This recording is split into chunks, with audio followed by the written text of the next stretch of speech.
Okay, welcome everyone, and to another.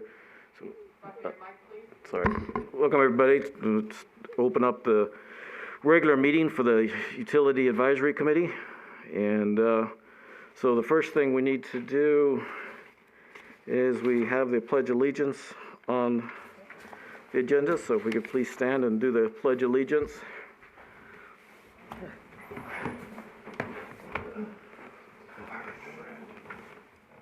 Pledge allegiance to the flag of the United States of America and to the republic for which it stands, one nation, under God, indivisible, with liberty and justice for all. Thank you.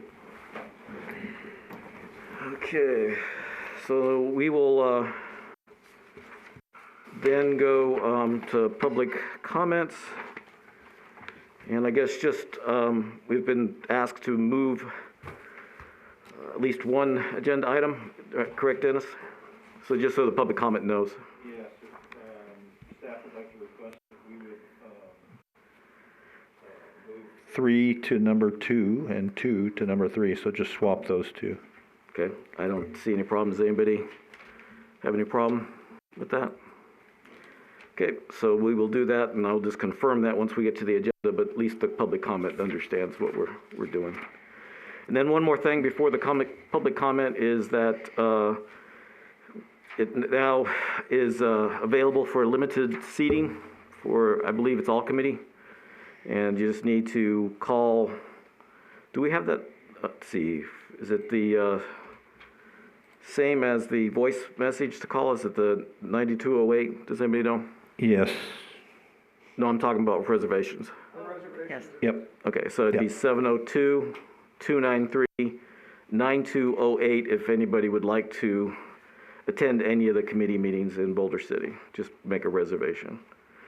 Okay, so right now, I guess, thanks, Holly. We'll go back and open it up to the public comment. And it's 702-589-9629.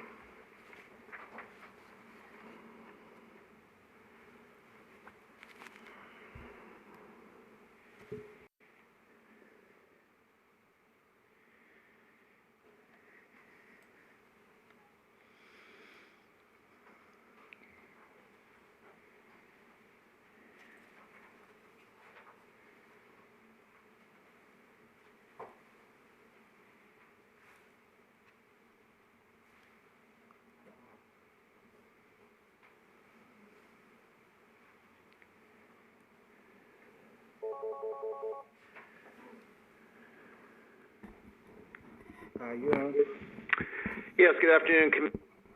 For the record, Fred Volz. The capital project status report with project notes definitely helps explain project status in a way the numbers do not convey on their own.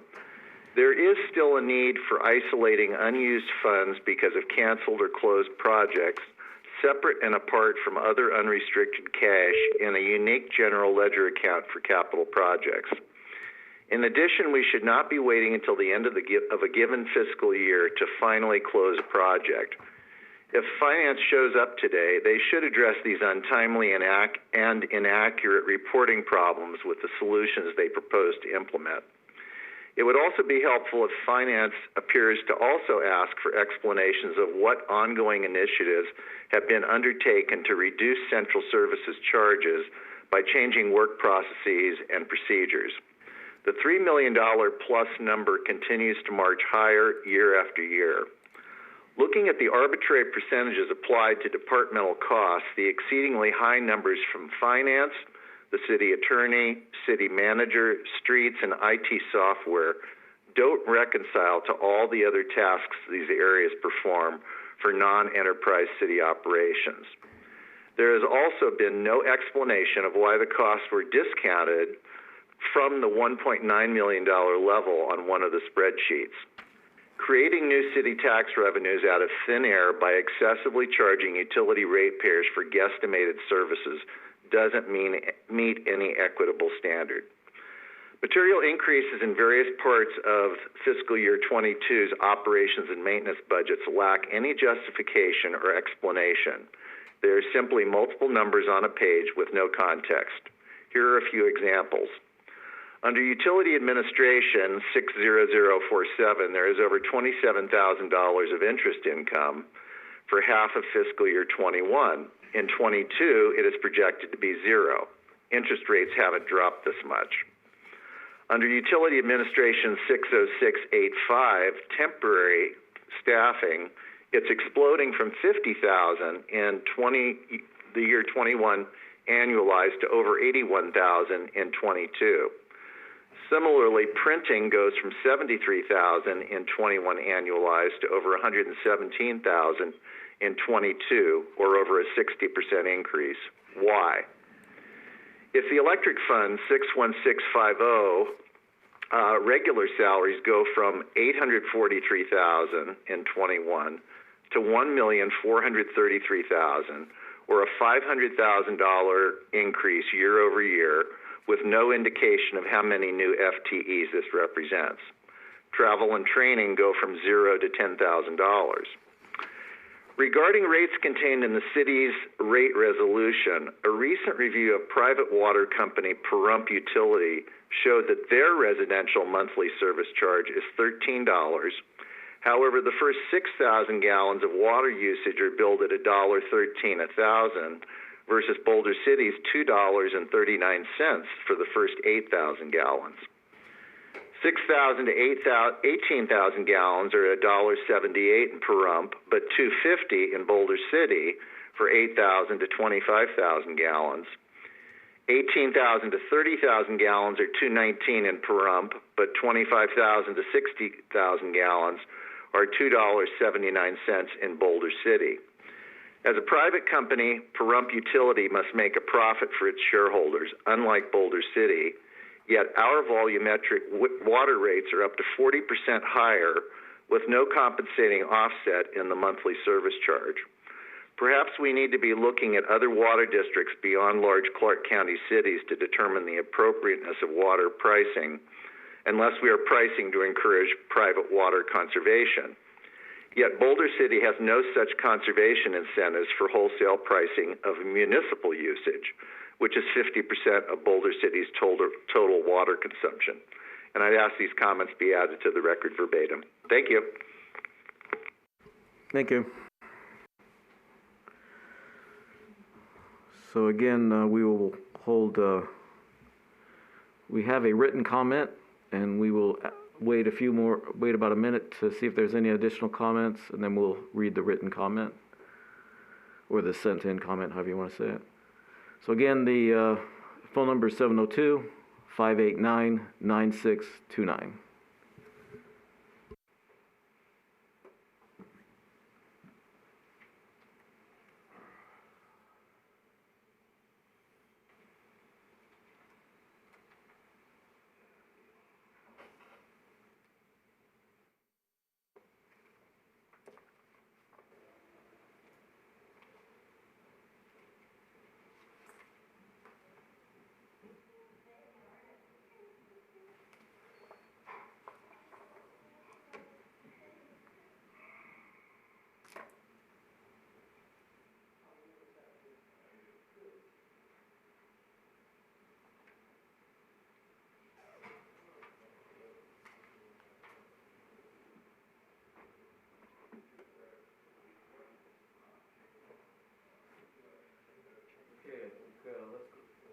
Let's go ahead and read the written comment, and if anybody did want to call in, we'll just give us a few seconds after the regular comments, with the comments are read in.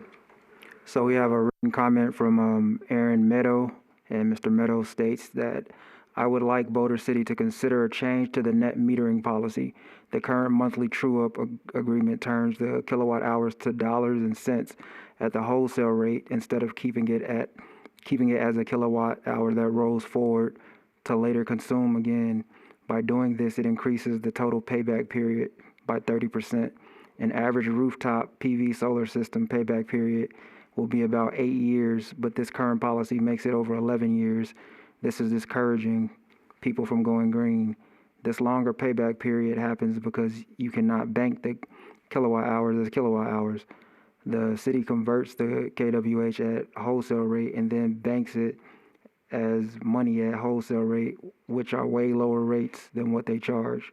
I would like this to be the start of a healthy conversation about making Boulder City even better than it is today. Thank you, Aaron Mito, Boulder City Electric.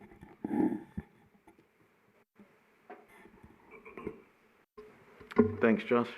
Thanks for the comment. Okay, we'll just give a few more seconds just in case somebody calls in. Just again, it's 702-589-9629.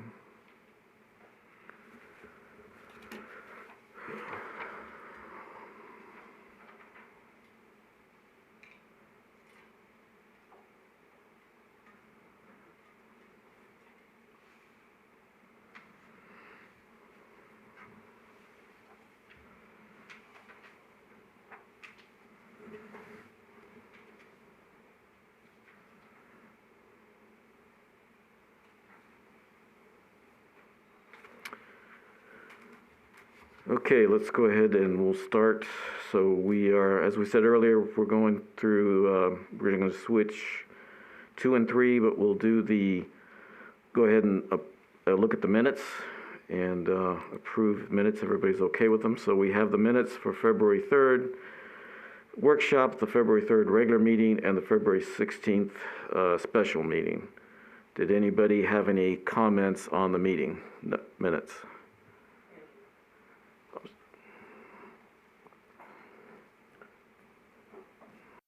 No. Okay, so I think several of us did read through them. Eileen and I worked through them, and Eileen did a lot of work on them, so it's, we believe that they're ready to be approved, but if anybody else had a comment, we'll be happy to review them. Okay, so I guess, does somebody want to make a motion to approve? I move we approve the minutes of February 3rd's workshop and regular meetings and February 16th special meeting. I'll second that. All approve? Aye. Aye. Any nays? Okay. So the minutes have been approved. Okay, thanks everybody. So I guess we will go to number 3, discussion of the utility operation and maintenance budget. Did you want to kick it off, Dennis, and then have finance? Sure, I'll kick it off real quick. First of all, if you notice up on the dais, there is the draft executive summary for the proprietary funds for you to, take a look at and review. And Finance just recently put this together, so we now have that. And then today we have Angela Menionen here. I'm trying to say that last name right.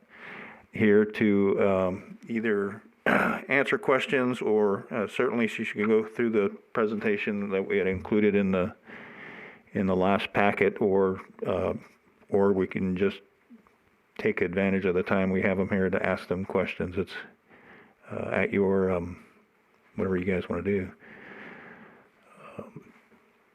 Does the committee have a suggestion on, would they like to see the I guess it'd be the slide, you have the slideshow with the pie charts and all that? Yep. Okay, does anybody have a preference? I think we have several questions, and so I don't know if the pie chart will lead into some of that, and do you mind if we ask questions during the time or prefer it after? No, at the time's fine. Okay, why don't we start with the presentation and then go from there. If we might stop but we'll see. Let's start there. Okay. So And thank you for attending, I appreciate it. So if we go to slide 2, sorry, we're having technical difficulties. So as you can see from here, there's the 4 funds and the utility administration. So this is from March, so the numbers have changed slightly, so don't pay a lot of attention to the numbers. So the combined total of the utility budget is $36.6 million. Next slide. So this pie chart shows the admin fund, where the admin money comes from. So the admin has no revenue source of its own.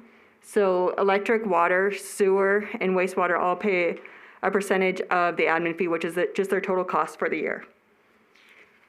Next slide. So where this money goes is administration charges, which is $950,000, which is the utility director, the utility analyst, the department secretary, and a few other positions that are paid, that work at all four of the utilities. It's not one utility, so since they work for all four, it's paid out of the admin. The central services, the 1.3 million, 1,025,000 is that interfund transfer that goes to the general fund for services provided to utilities from the general fund, such as the IT software, and also payroll, AP, finance, city manager, city clerk, everyone who assists utilities that doesn't work in utilities. It also includes $255,000 in liability insurance and $60,000 for a new system called CityWorks. And so since all those things help all four of the utilities, not just one, that's why it's paid out of the admin. And then I had a also, question. So this is liability against what, this insurance? it's your liability against anything. Someone, pipe breaks and we're sued, it gives us a $10,000 deductible in case there's a case against utilities. And it also gives us legal representation. Okay. And my other question about admin is, you said the actual costs were $2 million, but there are only $1 million is being charged. There was a resolution by city council saying that it'd only be $1,025,000 transfer, that interfund transfer, so that's what it is. So no matter how much the city does for utilities, that's what the charge is, $1,025,000. But then they're not enterprise funds, because you said the enterprise has to pay for itself, and you're That's saying... sorry, I don't mean to cut you off, but it's a council decision, and council decided $1,025,000 is all that utilities will pay the general fund, so that's, unless they make a change, that's where it's at.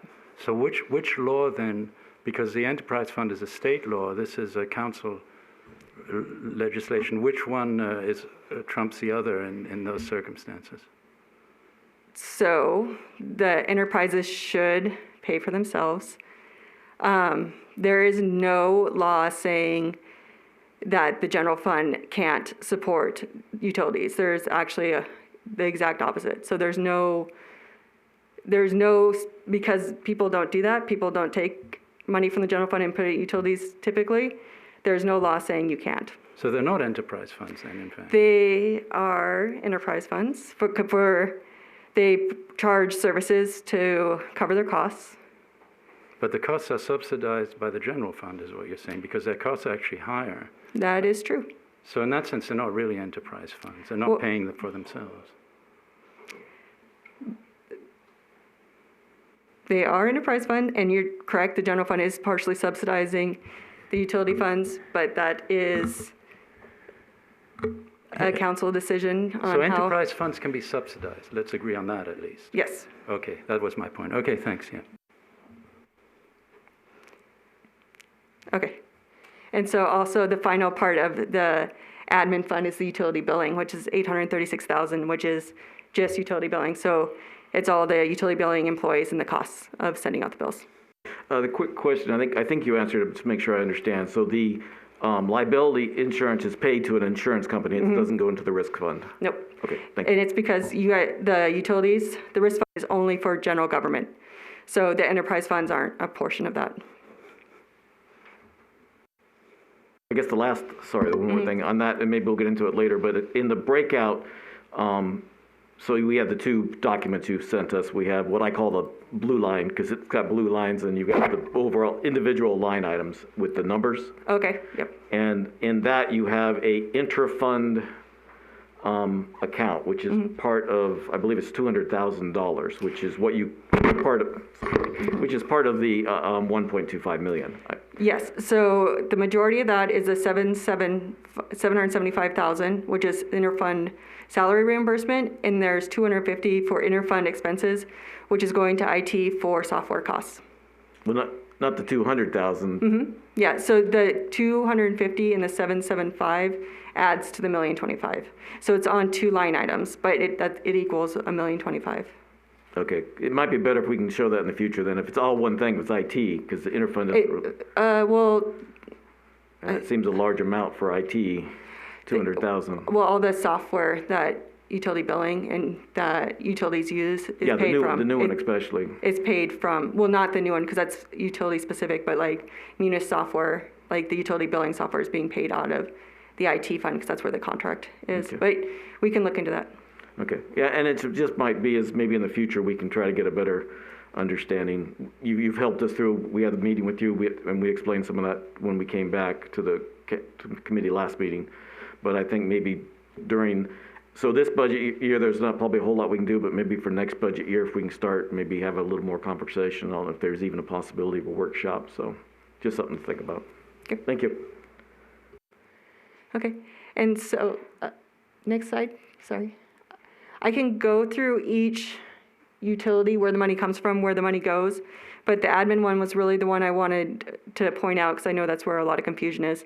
Do you guys want me to keep going where the money comes from and where the money goes, or would you rather switch to questions? I'll keep, I think let's just go ahead and go through, Okay. and if you just, so as you go through, go ahead, and then I'll Okay. ask my question. Okay, so we're starting with the electric fund. So the 16 million is coming from charge for services, and 600,000 is coming from the voter-approved capital improvement fund. So a total of revenue of close to $17 million. And then the next slide will show where the electric money goes. So operations is, sorry, I'm gonna look here so I can, is it's 3.38 million. Power purchases, which is just buying the power, is 6 million. Non-electric, which is streetlights, is 220,000 or 190 before we made the newest budget. Capital projects is 3.75 million. The transfer to the utility admin fund is 1.78. Depreciation is 1.1 million with a total expenses of 16.2 million. And I just want to clarify that so the revenue is based on the Raft-Tillis numbers, or at least what we saw, and it's based on a 3% reduction. It has a 3% reduction in it, correct? Now, the water, I'm getting ahead of myself, but in the water slide, that is based on Raft-Tillis's number, I believe, and not just a straight $10 reduction. No, it just has a $10. Yes, you're right. It has the Raft-Tillis where it was going to be not just $10. So in the case, I guess in this case, we'll assume we have more revenue than is shown there, but it's not going to be modified. Yep. Okay. Thank you. Okay. And so next slide. Anybody else have anything on the electrical sorry. since I interrupted? Okay, thank you. Okay. So now the water fund, so it's very similar structure. The majority of the revenue comes from charge for services of 9.9 million. The infrastructure sales tax is 800,000, which has to be either used for debt or for CIP. Transfers in from the voter-approved capital improvement fund is $850,000. And because water does have a lot of capital improvement projects, I lied, that's not why we have a use of fund balance. And a use of water fund balance of 4.6 million, where total resources used next year of 16.1 million. And go to the next slide, please. So operations for water is 1.6 million. Water purchases is 4.6 million. Capital projects is 1.4 million. Debt service is 4.5 million. So 2022 is the first year we can pay additional payments for the debt payment. So we'll be making a $2.3 million additional payment. So that's why that's so high for that year. And then going forward, we're planning to make a $600,000 additional payment so we can pay it off instead of in 2032 and 28 or 29. Transfers to the utility admin fund is 941,000. Amortization is 1.6 million. Depreciation is 1.3 million, bringing total expenses to 16.1 million. So just before you go forward, I guess just for clarification and maybe moving forward, it's hard to do on the slide presentation, I understand, so I don't know if it can help in the packet or not, and maybe I didn't get to it, but it'd be nice to show that the 4.5 includes the 2.3 of reserves. So you're not pulling it from the cash, you're actually pulling 2.3 from because when I say the fund, I would assume you're looking at the cash aspect. So if it could just be clarified that the 2.3. The 2.3 is yeah, we do have it sitting in cash as a reserve, and we'll spend it in 22. Okay, but technically it is part of the fund, but it is separated. You've got the available cash in one column in the city manager report, and you have the reserves. So that the 4 million in the previous slide is actually combined out of two. It's out of the reserves and the available cash. So Yep. just help clarify so we can sort of understand how things are going forward. I appreciate it. Thank you. Okay. I had a question. What's amortization and depreciation? I have a rough idea, but what's amortization? So amortization in the water fund is due to, we had a loan for the third straw that we paid off early. So this is like $18 million, maybe not that high, but it was a large sum that we paid off early with no benefit really to the city other than we no longer had debt. So since it's an enterprise fund, it skewed our books looking like an 18 million, like a very large loss. So for accounting, rather than writing it all off that year, you actually have like a prepaid asset, which is this amortization of that debt. So we have it as an asset on the books because we paid off the debt early. So the amortization I know is super confusing. I'm sorry, but it's all going away. So there's only about $2.9 million left in it. So 23 is the last year you're going to see it in the budget. And it's just a prepaid asset that's on the book. It's increasing the fund balance of the water fund. And because it's looking like it has a prepaid expense. So it's just because it's skewing, the book's paying it off that early. Looks like if you paid off your car when you first bought it and you were worth this much money, now you're worth, or a house or something large like that, where it would skew your amount of cash, like financially, it's misleading. It makes you look like you're not performing then, when that's not the case. You actually just paid off debt early. So that's the reason for it. Yeah, it's non-cash.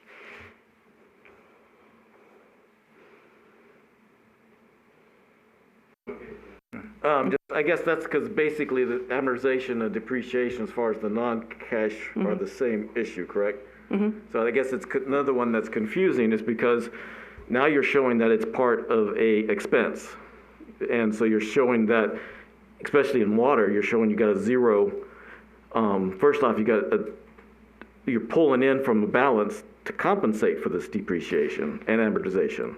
But you can't, the balance isn't cash. The balance is the fund balance. So the water's worth this amount of money. It's reducing the fund balance, not reducing the cash. Your cash is still the same, but the how much the water fund is worth is reducing.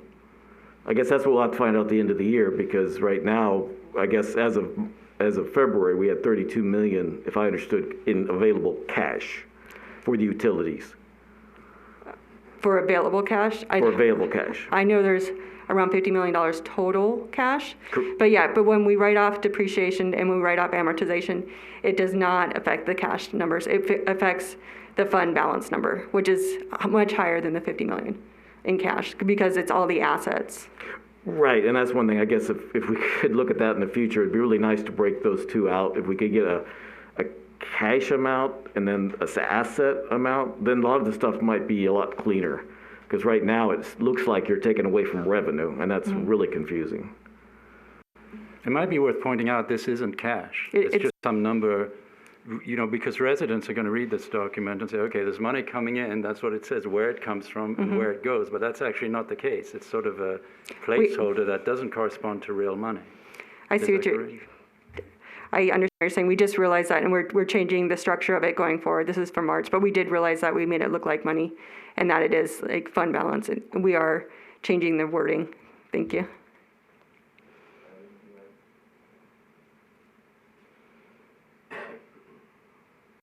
Okay, thank you. Go ahead.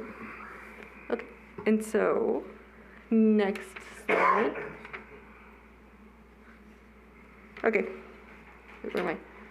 Okay, so where the wastewater money comes from, same concept, customer charges, $2 million, transfers in from the voter-approved capital improvement fund of $300,000, and then use of wastewater fund balance of $616,000 for total resources of $2.9 million. And then you go to the next slide.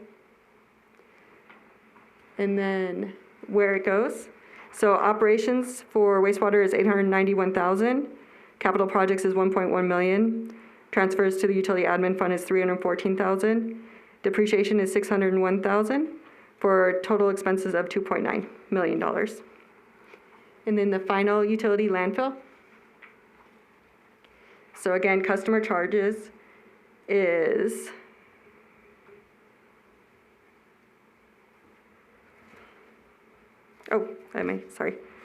is 1.35 million. Restricted revenue, which is the landfill closure fee and the construction fee, is $250,000 for a total of resources coming in of 1.6 million. And then where the landfill money goes, so contractual services is 1.17 million, 94,000 transferred to the utility admin fund, and $20,000 in depreciation. So total expenses of 1.2 million. So, and again, just I guess to help in the future, is this two landfill, if you go back one slide. So we have the construction fee and the closure fee. So if I understand correctly, the construction fee can be used for capital projects. correct. But the closure fee, of course, is for the closure of the, hopefully won't happen for a long time. So I guess it's just clear if we could, it might be even to have two separate lines, one that's usable and one that's not.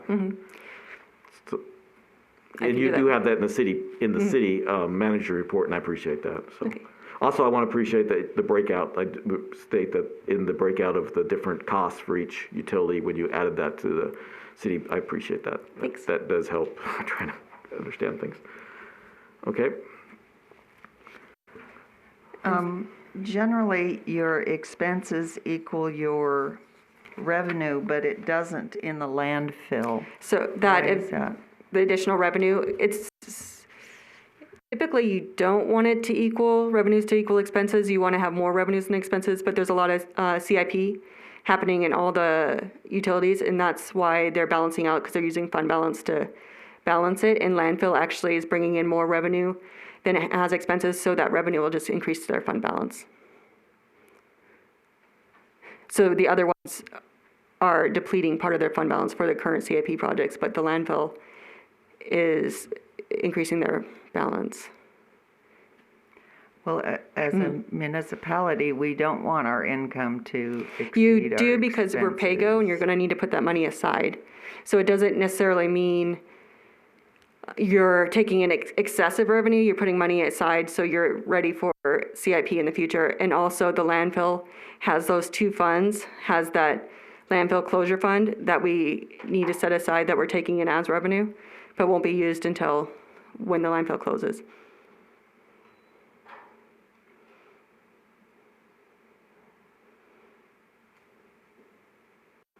Thank you.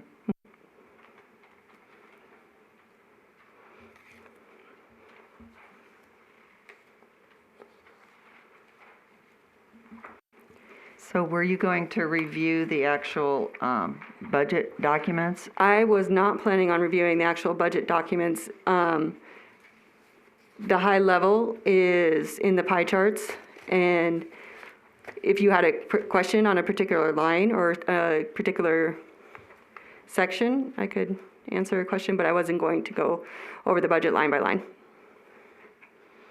Okay, well, one of my first comments is that in the utility fund summary, there is a column that says 2020 actual, 2020 budget, and 2021 budget. But the 2020 budget is not, that's not a correct title for that column. It should be the 2021 year-to-date as of December 30th. I can fix that. I don't have it in front of me. You want to hold it up so she can see which? I know what the summary is, but I didn't realize the headers were incorrect. I can update. Well, it's either the headers or the numbers. It's because what it is it's the actual year, and so it's whichever you meant it to be. You meant it to be the budgeted 220 or the actual? The numbers have to be correct, or the heading does, one of the two.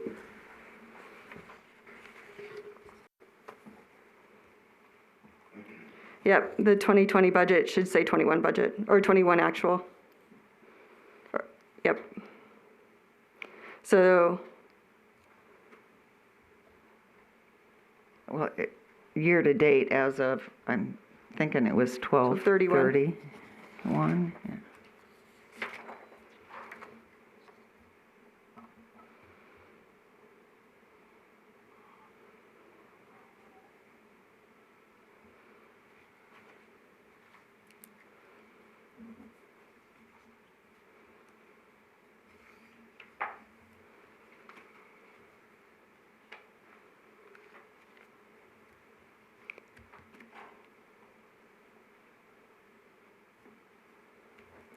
So I don't know if you guys have any questions, but also the enterprise, the proprietary fund book that was sent today also has all the new budget information up to, that will be submitted to council at the 13th meeting. Joe and Marlene? Yes, on the, let's start at landfill, since that's where we ended up. There was technical services of $40,000, which is an increase from $25,000 from the year before, which looks like there hasn't been any actual expenditures. So that's a planned study. Dennis, do you want to talk about that? You're on the landfill, right? Mm-hmm. Yeah, so it's, the landfill increase is actually due to some increased regulatory requirements with our permitting. So we outsourced some of those technical services for air quality monitoring, things like that. So it's just an estimate of what we think it's going to be because of the new requirements and some additional reporting.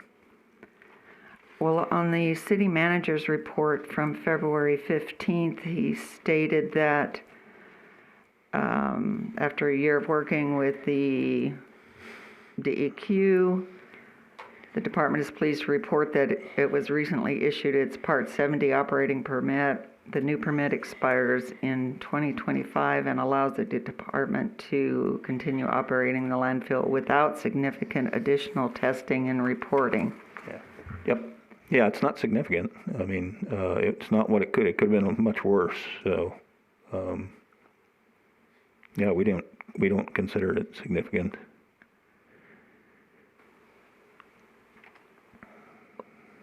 But it's like double what the previous years was. I mean, this report sounded like everything has been tested and done and you won't have to do anything until 2025. Yeah, that certainly wasn't the intent. It was just that, fortunately, it came out, it wasn't much higher. The budget? And the monitoring and testing and monitoring requirements could have been much higher. I'm confused.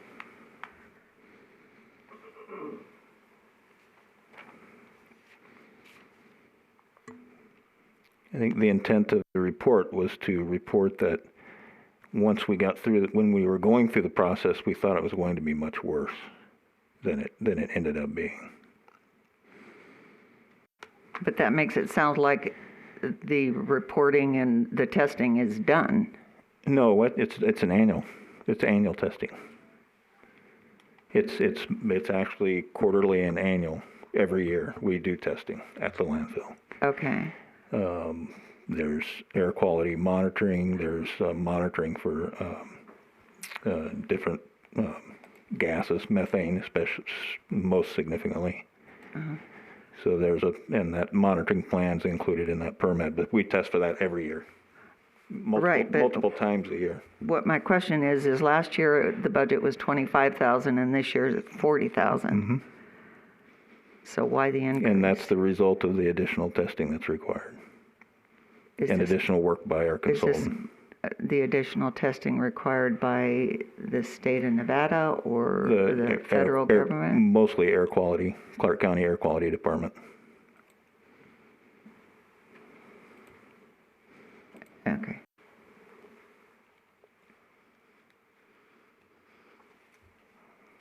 Are these data available actually that are being, can we see the results? Of the report? Yeah, of the testing, what they're measuring. Sure. Yeah. I don't know if we can add that to some packet one of these days. Okay, thanks. Yeah. And I had another question on the utility central services fund. There was a line item for $62,520 software license. That's 60,000 of that is the CityWorks, the new software they're going to use for inventory. Yeah, that's the new software for inventory control, CMMS. CMMS. So why is that coming out of central services and not utility administration? I guess it could. It's the same concept. Central services for all of utilities rather than administration. Well, the point I'm trying to make is that a lot of the concern about the central services, is how high the amount is. And if this. Wait, central services is in the admin fund.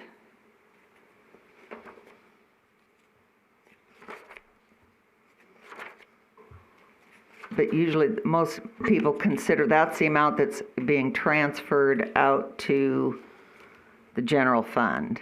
No, so the only part, it's a portion of that, but the only thing, there's other things in there too. There's printing, there's their general central services costs that aren't allocated to another utility.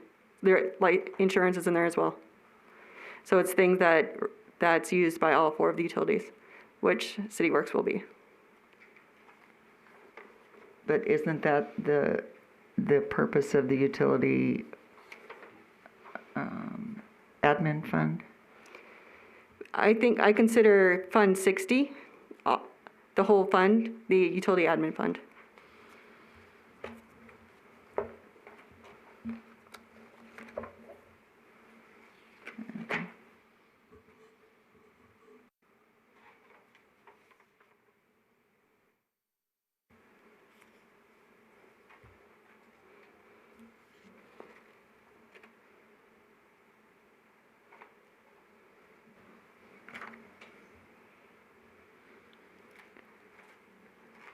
I think Eileen wanted to, if I understand, look at a few things. So I guess I've got a question on, I think George and I both were sort of concerned with the terminology. So if we go to the packet, so that you just handed out, the latest executive summary. And so if we start off on page 9, I think, and you look at the, so we have the net increase to fund balance for, this is electricity, so the difference is what the revenues are and what the expenses are. And so then you do have the depreciation separate, but because of depreciation, you have budget net fund balance as 600,000 instead of 1.7. So again, I think it's really important if we could break out the assets from the cash. That way, so the 600,000 is what you include with the assets. The 1.7 is the cash, I believe. No, that's all fund balance. So you can't think anything cash on this page. Okay, but I think it's still, if we could though, the sooner the better. If we could break out the assets. So there's no plan to break out the assets from the cash because. I guess it's just confusing. If you're doing transparency, I don't understand how that, you can never balance anything. You can't get an understanding. I don't understand why you wouldn't want to, or at least show the fund. If you don't want to break it out, the asset, at least show us the cash fund, but the asset doesn't help. Once a year, when we do our annual report, which is, we present to the council and to the citizens in November. At that time, we have a snapshot in time on once a year, June 30th, the cash and the assets. So that's the only time we can break it out because cash changes daily. We pay bills, get revenues. There would be no way to put a point in time that we could put in this book that would make any sense because as soon as we publish it, it would change. So that's why we just go with budget. We budget revenues and expenditures and have an estimated change in fund balance.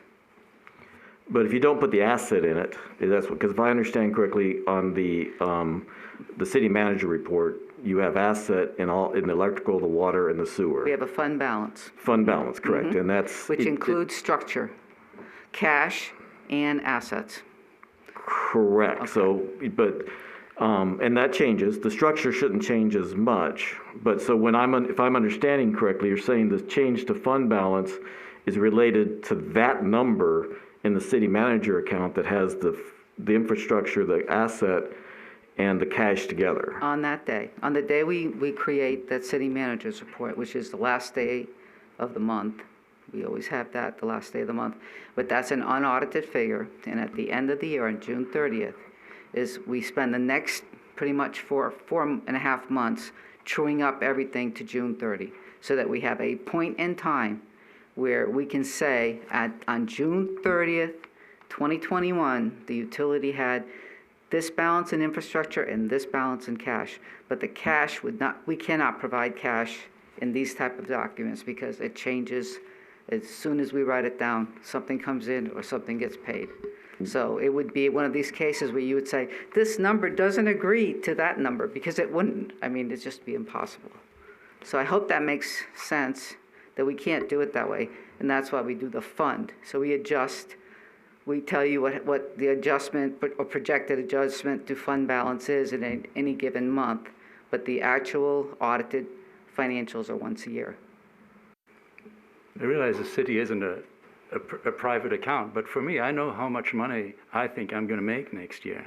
And I have an idea of how much I'm going to spend. Yeah, and that's what a budget is. We tell you that. No, but you're saying these fund balances aren't actually, it's not money in accounts, as these sort of depreciation. Cash plus value of your, like in your case, it'd be your cash plus the value of your house, the value of your car, the value of your jewelry, the value of your clothes. So that's what. But I don't do that with my accounting. I like to know how much cash you're going to have in the bank. We have to do that with the cities. Yeah, I'm not disagreeing with what you have to do, but for us, it would be more useful to know how much cash is coming in and how much cash is used. And we do break that out now on the city manager's report by utility. So we do break that number out. You can see that every month. How much came in and how much was spent? How much cash balance is on a given day at the end of the month. For our bank balance.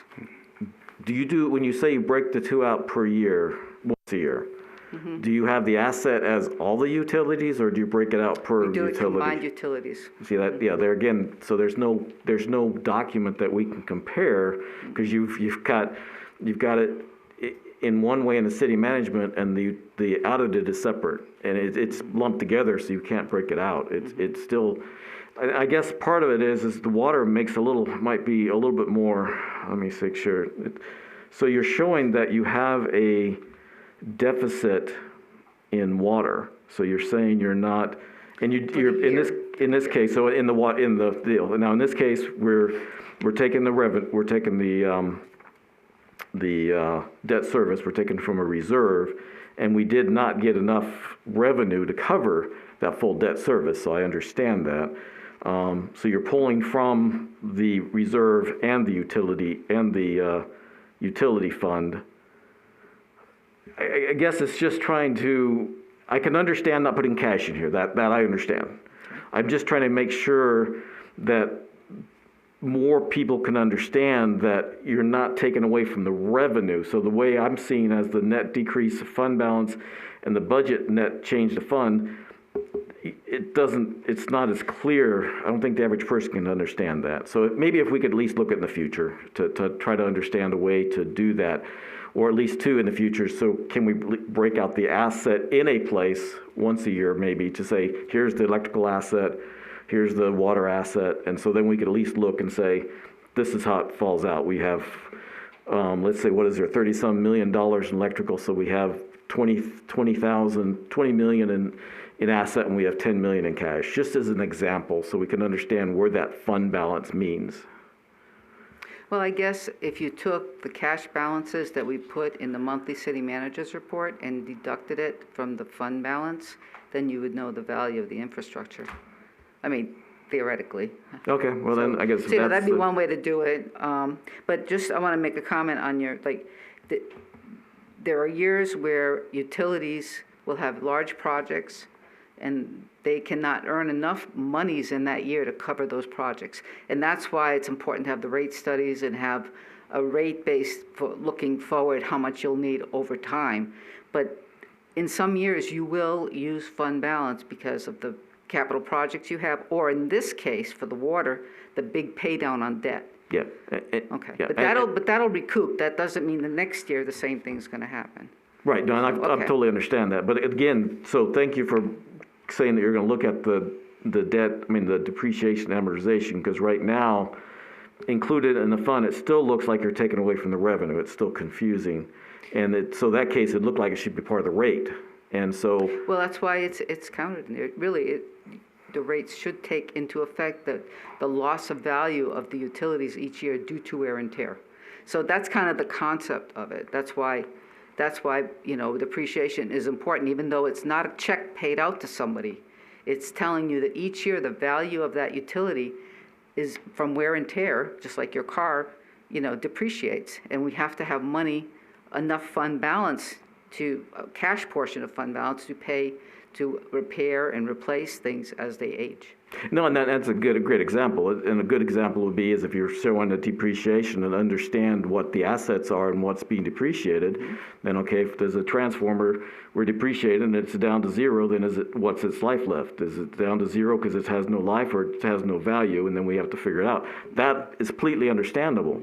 But if if it's depreciation and it's not cash, then we're not putting it in a fund to offset that, and it's confusing to the general public to understand where you're doing. So to talk about it in the rate process is fantastic, because then we can understand, hey, we've got these assets that are depreciating, we know we're going to have to replace them. Yep. But it's a little more than we see here, and a little more, we're almost going on 2 years now with this committee, and this is the first time we've had more discussion on what it is. And so hopefully that's what I was saying, maybe in the summertime or something, whenever finance is a little more clear or something like that, and we're not pushed up against like we are now, where the budget has to be done, maybe we can try to get a better understanding of how we can understand it better, and then if we're asked by the public, or how we can disseminate it to the public to understand what's going on. And your comments and questions help us to improve the executive summaries so that hopefully they're clearer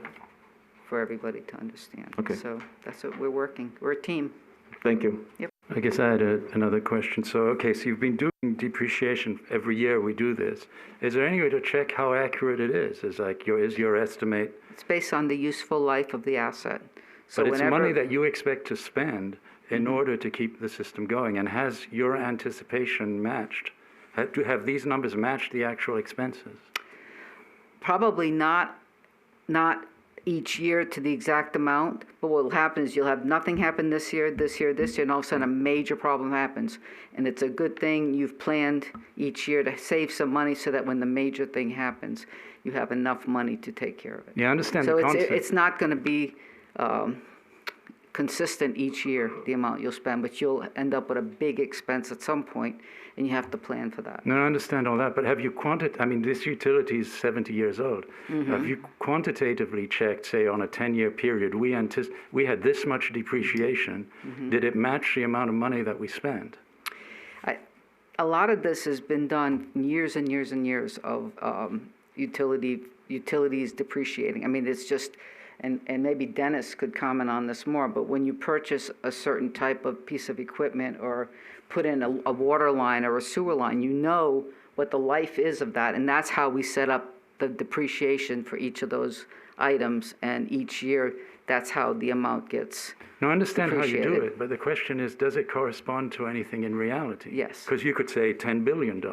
I mean, No, we wouldn't do that. It's based on all the other utilities in the country and years of people installing water and sewer lines, right, Dennis? I mean, there's an anticipated life cycle I understand that. for every single item. But do we go back and do that? No, we have to rely on some of the years and years of experience that we're looking at. The average value of a water line is You understand, but then how do you 40 know your years or numbers are 20 years. accurate? How do you know those numbers are accurate then?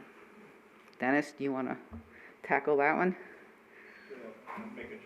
I'm understanding the question. So typically when they set up those depreciation schedules, it's based on either the type of structure or the type of equipment or the useful life of a water line, which, maybe in the depreciation schedule they use 50 years, but we might get 80 years out of it. The opposite end is you may have a depreciation on a pump station that actually has to go through a replacement process maybe sooner than what you estimated the useful life to be. So, I don't know how you would ever do that exact comparison I It's think an the best average. thing you can really do is make sure you have a solid capital program, so that you're maintaining and replacing those assets as other assets depreciate. But my point is, you know what those numbers are. There's a number in the budget, depreciation this. So over 10 years, you can say, well, this is how much we budgeted for depreciation, and here's how much we spent. Here's how much the system depreciated. And you could compare those two numbers. That would give confidence to the public that these numbers correspond to something in reality. Greg, go ahead. It's an impossible number to quantitate because you don't know what the cost of the project part is going to be when it comes time to be replaced. All you can do is do your best wag, and that's what we always do. We have 80% of the funds in reserve to fix the said item that broke based upon our depreciation schedule, but not 100%. So there's no way to do that because I know as well as you know, you cannot quantify or figure out what something's going to cost 10 to 30 years in the future. I agree with that. You can see how well you anticipated it in the past. That's what I'm asking about. Only if the new regime and the new people in office have every single bit of information from the creation of this community in their back pocket and know how it was done. And that is impossible because you can have a problem where you have a run on a certain product that you're having to get and your cost is going to be 30% higher than normal. That's why I've been beaten for the last 2 years to have a surplus quantity of parts in a warehouse that if it does not have a deterioration problem, like for example, a pressure reducing valve has O-rings in it and diaphragms. If it's kept in a cool, dark place, what's its longevity? So that's the problem. In other words, if you throw the same thing out in the desert, let it get beat up for a few years, it's not going to be worth anything.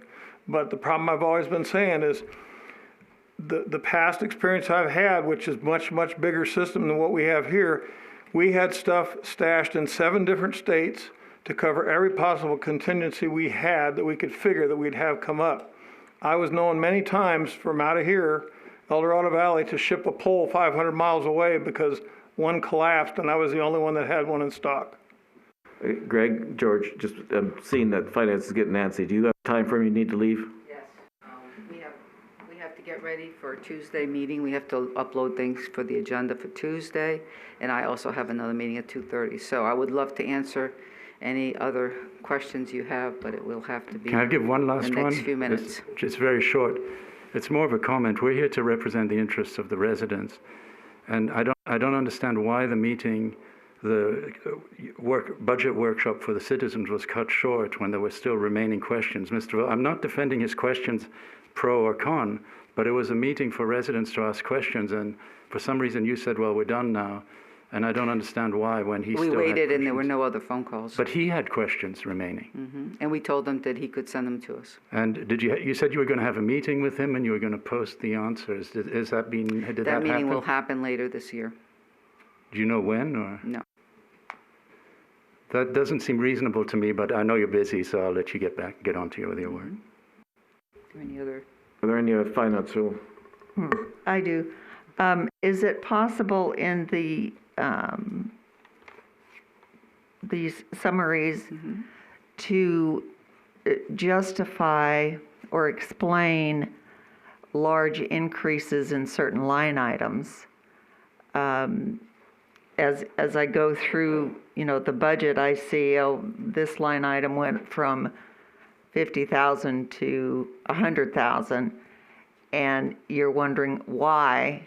And if in these, you can put a narrative where you go through like particular line items and say, well, this is increasing because we have to buy this, or we have to pay for this study or that study. And I think that would make it a lot more clear to us and to other people.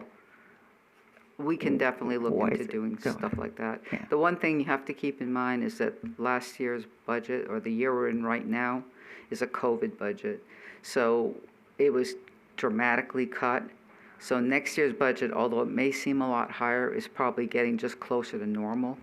So Yeah, but there's somewhere, if you look back the 4 or 5 years, it was 10, 20, 25, and then this year it's 100,000. And so those are sort of like little light bulbs go off and say, well, what's going on here? And one other comment is, and I think I've made this a few times, maybe not at this meeting, but we're still, I mean, these utilities were joined together forever, and we're getting them honed in. Every year we find something that, oh, this doesn't really belong here, and we put it where it belongs. So that, that could account for some of the differences. But I think going forward, and I think they may have, budgeted things more loosely in past years, and we're trying to be more accurate. So I think I think there should be less and less, there should be better trends going forward, but there's been a lot of changes and things we've had to correct over the last, I've been here 3 years, and this has been a major project for finance, trying to get these numbers to be as accurate as possible. So we'll just keep working on that for you. Okay, thank you.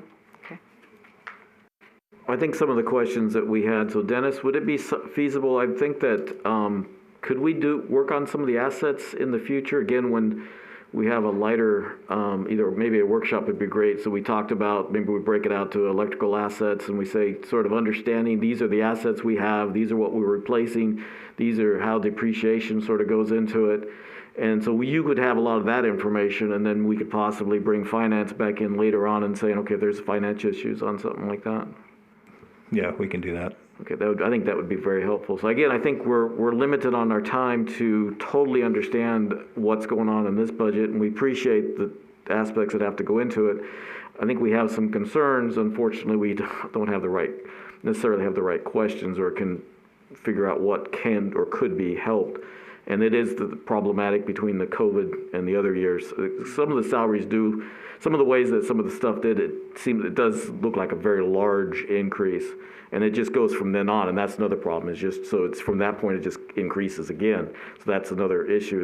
But if we can do it sometime before we hit this time frame, so I guess sometime before the end of the calendar year especially, then maybe it'd be helpful. So we can work on so I think we were talking in our meeting, we were looking at the maintenance and the facility schedules. So we could start with Dennis on that, because that's what he should understand what they're working on. We can get a better understanding, then we can find out if there's a financial issue. Okay, sounds good. Anything else, Eileen? Anybody else have anything for finance? Well, thank you very much for coming. I appreciate it. And talk to you guys later then. All right, thank you. Okay. So was there anything else that anybody had on the, we were looking at a report. Do we want to talk about that now, or do we want to talk about that at the time scale and the time scales? It's up to you guys. I guess we can do it on either one, right? Because it would be either one. Yeah, you can do it on either one. Okay, why don't we, so then we don't take too much of Carol's time up. If everybody else is okay, then we'll talk about what we want to, if there's anything we can do on a report or not for the budget, and we'll put that into time scales. Anybody else have any comments though on the item number 3? I lost my agenda. Okay, so is there any reason to keep it open to come back to, or just close it out? No, just close it out. Okay, so we will now go back to number 2, update on ongoing capital improvement projects. So if you want to start that, Dennis. So up on the dais, you should have a larger version of the updated capital project status report that Carol has put together. We did take a first stab at doing a simple project priority, which you can see in that column. We've modified and tried to clarify what's being done in-house or by contract, whether it's in design in-house or being constructed in-house, or if construction's ongoing, there's notes there. We'll probably still continue to put a little thought into how we do the project priority number. It was just basically me and Marvis and Mike sitting down and estimating what we thought they were, just in our own minds.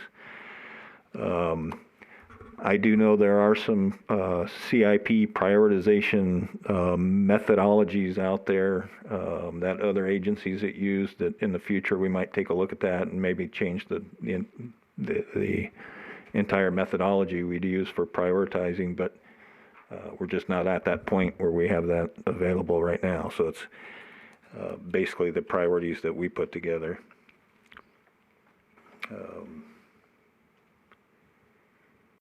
So the priorities, the order that they're listed, is that what you mean? It's a tentative priority? Or? It's really a tentative priority on what we think is the most important. That's the order they're listed in this table. Yeah, so that one is the highest priority.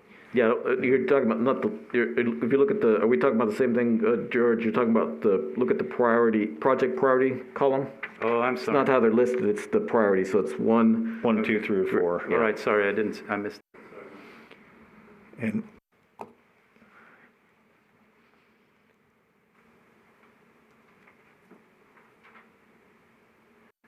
the one thing I thought we had talked about, so maybe I misunderstood something, was that we were gonna put the contract time down, so how long the contract stated the construction would take.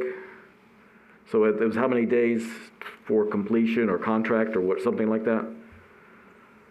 Because we have you did get the contract notice, and then I guess it'd probably be best to put it next to that would be how long we expect it to take. I know we had some discussion on that. I don't know if we decided to do that for this month, but that's certainly something we can add. Okay, because typically the contracts do have a number of actual number of days tied to them. Just like Greg and I were talking about Arizona Street, I think it's 275 days, so we can get those dates. Yeah, that would be great. Yep. Did you hear that, Carol? And then I guess on the relationship to that, so on 2001, the BC TAP Buchanan overhead line, you've got construction notice to proceed. Was that back in October that was done, the contract? I believe so. But was that because you had they were doing the design also? Was that right, why it's so because early? it was a design build contract, so we had that construction estimate at that time. So go ahead, Carol. Oh, that's fine. I just know I shouldn't be talking without being up Okay. here, or Holly will get on me, so. Appreciate it. Yeah, because like I said, it's a little confusing. So in this case, if it was, it might be, because it's 10% done, design is complete, but the actual construction hasn't started. But if you look at that date, you'd assume the construction had started. So if we can get that and a lot of that is somewhere. because they have been purchasing equipment, but they haven't started construction, because the lead time on that equipment it takes a while. So it's more efficient for them to. There's certain things they can do, but it's typically it's first thing to do is go get that equipment ordered. Okay, Marvis, did you have a comment? Construction is actually underway now. It is underway now. Okay, so he doesn't have a mic, but so to complete, Marva said the construction is underway now. So do we have a time frame on that one?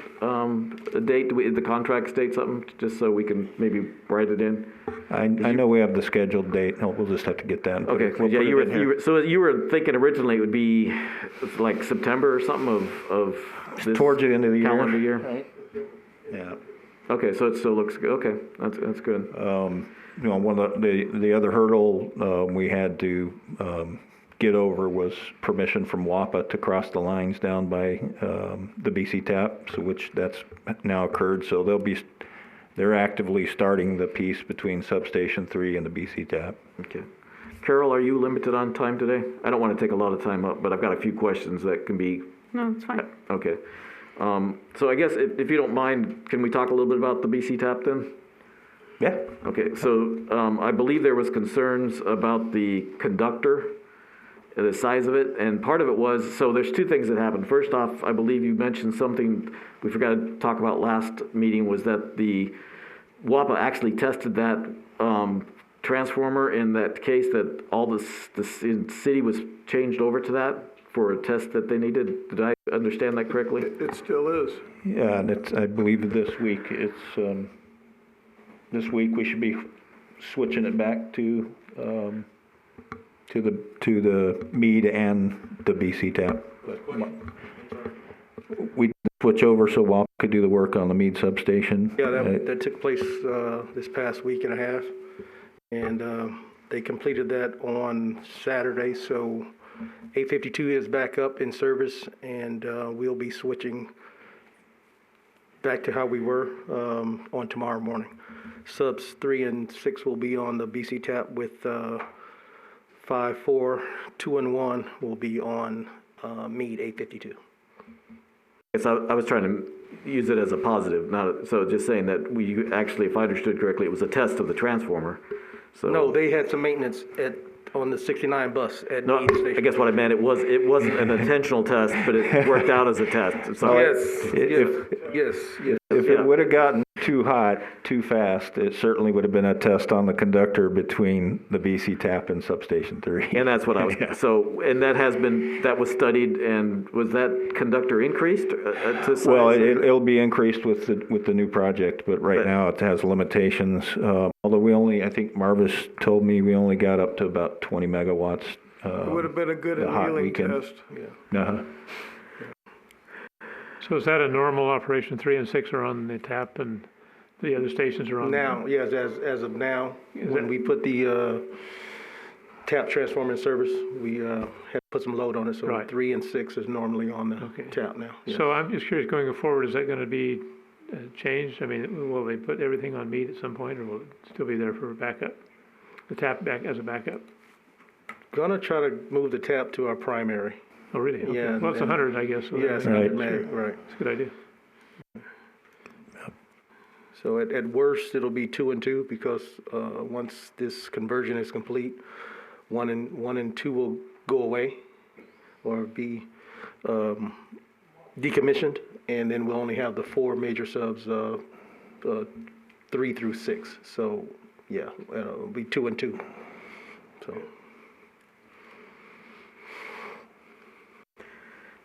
And is there anything on the overhead lines that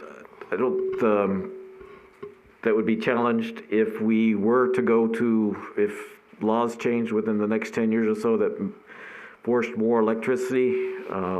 If you went, if I understand correctly, and somehow we were to lose the ability to use gas, then we'd be going back to using electricity for heating, which in that case, a lot of times it even takes more capacity, I believe, than the air conditioners do. So we could even be at a higher capacity during the winter. So hopefully we don't have to go back there. But is there anything on the BC tap that would have to be considered if something like that would happen? No. We're building for the future with the BC tap. The transformer and the conductor are built for the future. So right now, anything within the next 10 to 15 years, be no problem handling. The thing you have to understand when we talk about the potential for natural gas being stopped at the house, if the air conditioner is converted to a heat pump or changed out to a heat pump, the electrical consumption during the summer is going to be the same as the winter. Correct. So we've already got all the capacity for summer for our air conditioning systems to where it can be converted to a heat pump. Our capacity will continue through the winter to where we won't have a low-end meg consumption and high-end meg consumption. It'll stay constant throughout the whole year. Correct. Also, what's the conductor size? That can't be right.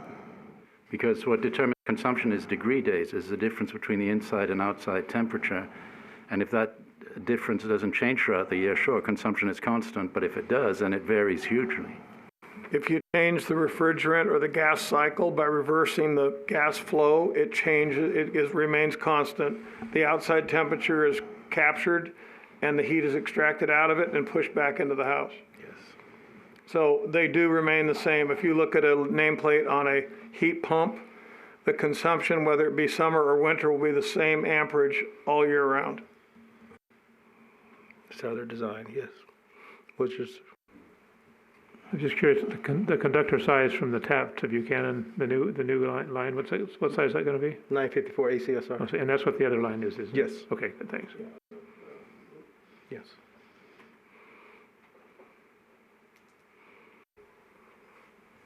So. Any other questions on that one? No, I think it's just good to see that it's rolling, and you mentioned that about, so I was sort of combining the BC tap transformer and that one together, so. Sure. I was just trying to make sure I had some information correct. Had I interrupted Dennis, or had you going, I had some thoughts, but if you were. No, go ahead. So I guess the electrical.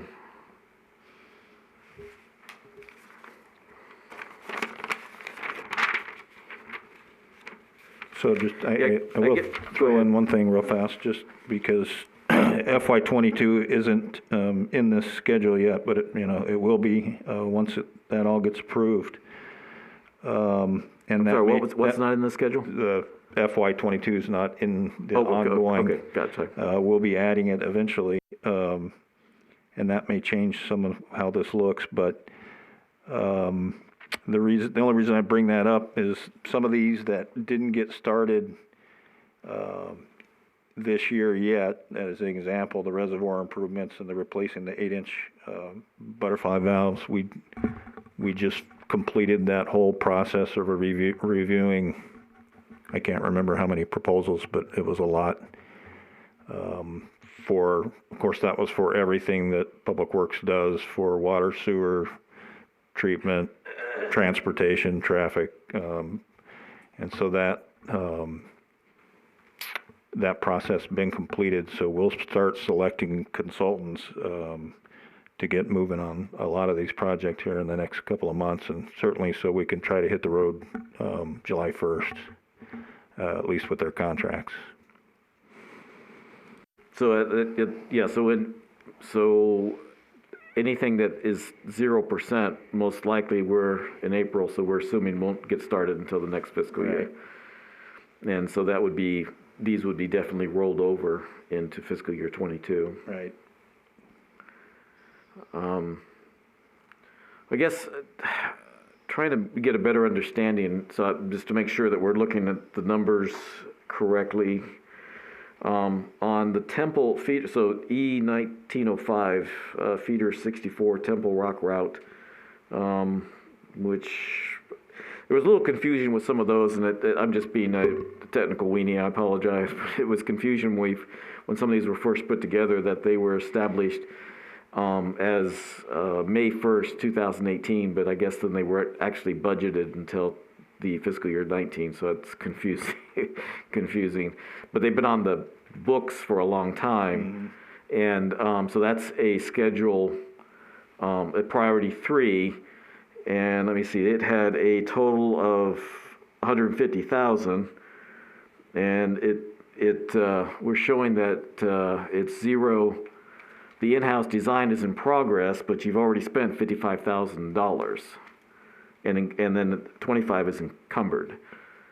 So, from a $150,000 budget, is the project itself not going to be that expensive, or we're going to have to put a lot more money into that? Yeah, that's a good question. I'm going to probably have to look into that one. Okay, thank you.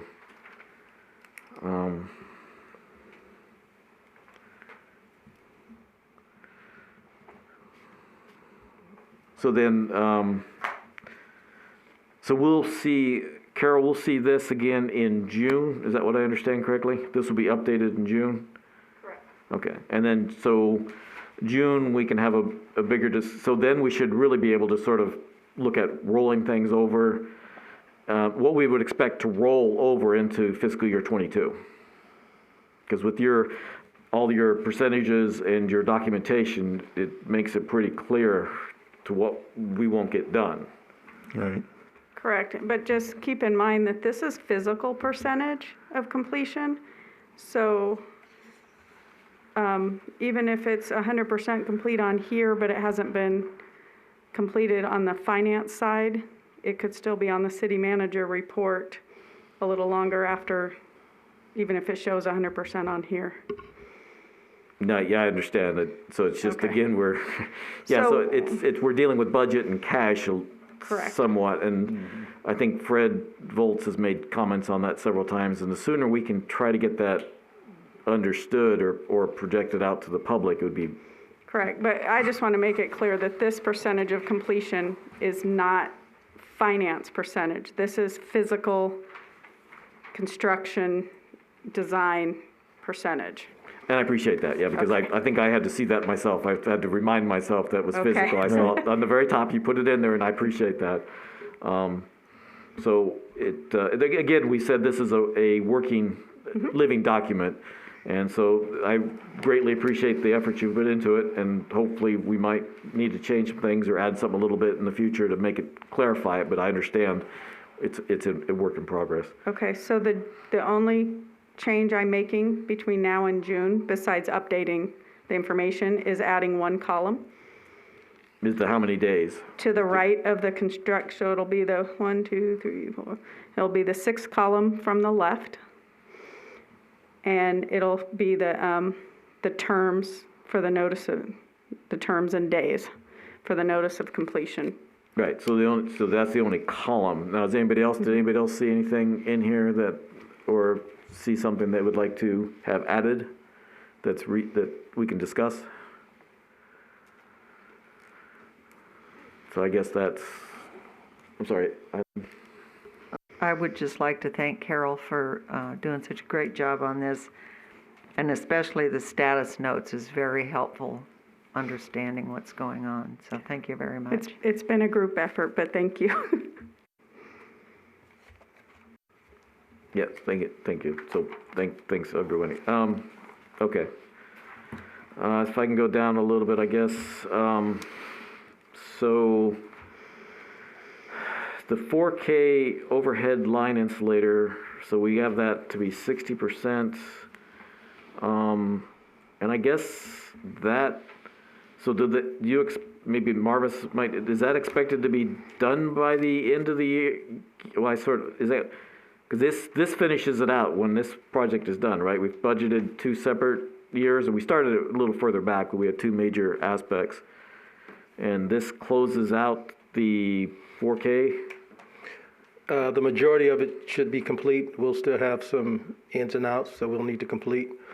Hopefully we won't have to continue with the contract, but I can't say that at 100% certainty, but once this contract is done, we should be fairly close, 85-90% tile complete. Go ahead, Greg. Marvis, does that mean that all of the insulators have been changed out and the transformers have been changed out to dual voltage transformers? The majority of them, yes. Okay, yes. There'll still be some that will be there. Right. Okay. Which, if everything goes right, we should be able to complete in-house, but that also comes to do with our staffing as well. Good, that's good. Are we going to be able to get that conversion upgrade going up to the mountaintop under the 4 kV overhead line insulator improvement? That's on 22, correct? Yeah. And I think we need to fold that into that because that's part of the original line. Well, that's why we moved it up from. Yeah. So this 60% is going to, what I'm trying to say is this 60% is going to hold at 60% for a little bit until we get some more stuff done. Well, I hear what you're saying. So the overall, what we have though, and that's, again, I think we just need to keep working, and whether we have another workshop to understand the projects a little bit better. Well, I think our anticipation was that we would bid that out. We could certainly talk to FAR about amending their contract just to see. But what I'm saying is that line was originally part of the 4 kV system. Okay, and it was omitted in the 4 kV conversion. Right. There's still pull-top transformers I've seen in town that have not been changed over yet. There's quite a few old rectangular ones still hanging around.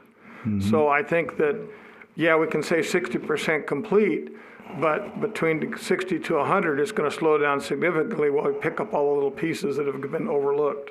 And that line going up the mountaintop is one of them. We didn't do a drone study on it. We forgot about it altogether.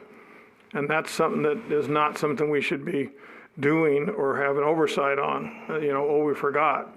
Because I guarantee you the FAA is not going to be happy when you cut that circuit free and all of a sudden they don't have any power. But Greg, isn't that on the 5-year plan, just like Dennis? That's the 22, isn't that the Red Mountain project? But we've also got, in addition to the 5-year plan, we've got the continuation of the insulator and transformer replacements in 22. I'm saying that can be folded into as an amendment to the insulator and transformer changeover project or it can be cut as a separate. But what I'm saying is, what happens is, and this is a game we all play in construction, if you demobilize on one project and remobilize on another project, there's a hell of a lot of costs involved. Okay, if you add that project to the existing contract and you say this is a continuation or an oversight of our 4 kV conversion, people will understand that. We did not see that when we did the study. Okay, we apologize, we made a mistake. You can either take it out of the 22 budget for that line, or you can incorporate it in the 4 kV conversion project. But what I'm saying is don't forget it. Okay. No, good. I guess I thought I looked at it and maybe I overlooked. Is the 4K continued in 22 or was it supposed to be finished in 21? Was there another 1.2 million for the 4K in 22? I don't have the. I sort of wish I have to go look for mine right quick. Do we have a? Well, this current one was for 18 months. I'm trying to think if I got the current. Yeah, I'm seeing if I got it. 5-year plan, 10-year plan. There it is. It's for 18 months, so. It was on there because we looked at it at the meeting we had. It was on there. Let's see, I guess, Greg, I've got it, that's where I was confused. The Red Mountain distribution line is on there for 1.2, but there's nothing on there for 22. So what we have right now, just, is it okay to, because we're still looking at ongoing, I don't think we're going too far off. Does anybody think we're going too far off issue if I try to go over the 5-year? We've got Red Mountain at 1.2. We've got the San Felipe at 1.4. We've got the Circuit 63 at 300. These are dollars. We have the feeder 1424 at 400, and the pole replacement at 450. So Greg, I don't see anything on there besides the Red Mountain. That was the reason I was trying to understand it. The reason I was pushing the 60% was just trying to understand where we're at. Because then we have the 4K to 12K conversion actually in 2026, because you're going to get all the rest of the substations and everything else done and then convert it all over. Right. So I hear what you're saying, Greg, is that if we're going to do anything, we don't want to demobilize and remobilize. I completely understand that, but we don't have anything in the fiscal year 22 related directly to that says that's an extension of the 4K, because that's what I almost thought we did too, but we had one for was it 2019 or 2020 because originally it started way back when. It was 19, 20, and 21. Right. Okay, so we had 1.2 million, I believe is what it was. And this last one, again, like I said, was for 18 months, this contract. Okay, So, okay. And so you didn't, so the 60 isn't planned on being completed before the end of this fiscal year anyway? Yes. Okay. And again, I think some of this more can be discussed in June, because then we'll be closer, and just so we understand what's in this budget and what's in the next budget. Go ahead, Greg. In the 5-year plan, it says that the electric 20-103, which is the Red Mountain distribution line rebuild, and also in the same 5-year capital plan, it says electric 20-119, 4 to 12 kV cutover and substation removals. That is still part of the insulator transformer changeout, okay? If we miss something, that's the time we're going to pick it up and catch it. So the 4 kV upgrade is still continuing until 2026. That's what our plan was when we do the removal of the stations. That's when we stop touching the 4 kV circuits. Okay, they're dead. We can pull everything out. But right now, what I'm saying is we've got 2 projects scheduled for the capital 5-year plan. One is the Red Mountain feeder, and the other one is 20-119. Okay, that's still going to be the cutover and improvement of the 4 kV system. So it continues on. It's all the way through. Yeah, And I we think just don't have any budget though for it. Your point is valid, though. We can certainly have a conversation with PAR on potentially amending their contract to include the Red Mountain. Well, I know we've got PAR for emergency maintenance call-outs. I know we got PAR for the 4 kV conversion. I know we got PAR for other projects, 69 kV, the Adams line, and a bunch of other stuff. Let's just clean the town up and let's get her done. Okay. Good. Can't argue with that. Thanks. Was there anything else on the 4 kV? Okay, the so on E202009, somebody might have said something in the past, and I forgot what was said. The capital equipment purchase. So 85%. What was was it several things or one thing or what? What was purchased or being? Several. Several. Yeah, it was, probably like 5. Yes. Okay. And we're probably looking at just one more, if the funds are available for a double bucket truck. No, a boom truck. A boom truck, Yeah, sorry. double bucket we have already. We already bought that. Yes. Okay. So yeah, so Carol, could you, is there a way to update that to give us a little blurb on that line? I don't know, because it says 85%, but there's no comment there. Marvis, or somebody, is there something we could say that's easy or not? Am I asking for too much? No, we No, can, we we can can do just that. summarize what's purchased. That'd be great. Yep. On E20, I'm sorry, Carol, you got it. So are you looking for what's purchased or what is going to be purchased on that line? I just wanna- Maybe both would probably be good. The more information we get, I know we run out of space, but the more information we get, the lot more we can understand. It helps. Okay. Thank you. And then the San Felipe, is that the one that you were saying that CS Colorado River Commission was helping us with? No. No, they're helping us with the BC tap to Buchanan. Okay. So who's doing the San Felipe? That's right. It's in design still, in-house. Because the designer that we originally had was Horrocks did a horrible job, and we had to go back in and correct a lot of things that they did wrong. So it's still under design in-house, yes. But is that something that looks like could be pushed through to get started in 22 in a reasonable time frame? Oh, yes, Okay, yes. great. So then, so you've got E2102 and E2103 as third priorities, and they're in-house. So again, I guess that would be maybe something we might want to talk about in June, just to sort of get an understanding of what's going on. Yes. Okay. And then E2105, the pole replacement program. Dennis, you had mentioned that you were going to try to take what was put into other projects for the money that was spent. I'm assuming part of the money was charged to the 4K. And so you said you couldn't do anything previous, but 2021 you're going to try to separate. Right, so we're making sure we use this CIP line item. If we have PAR replace a pole, we're making sure it comes out of here instead of their other contract. Okay, yeah, because so maybe we can, so Carol or whoever, if maybe we can just say poles purchased and being installed for 21 or something, just so that we know that we're also, because right now I would assume that 50% of it is just for purchased poles. That's the way I read it. Yes. Right. But you've replaced, so have you replaced 50% all, you've got the poles, you've got all the poles done, right? Yeah, All we've purchased. replaced about 50% of those that were on the list. Yes. Okay, so some of the money's gonna have to, because some of the money was done in 20 and you can't, there's nothing we can do. Right. And some of it we can show and stuff like that. And then so this one does have money in 2022 and we can go forward with that and understand the pole replacements, and then hopefully, Well, the problem with these are, may I?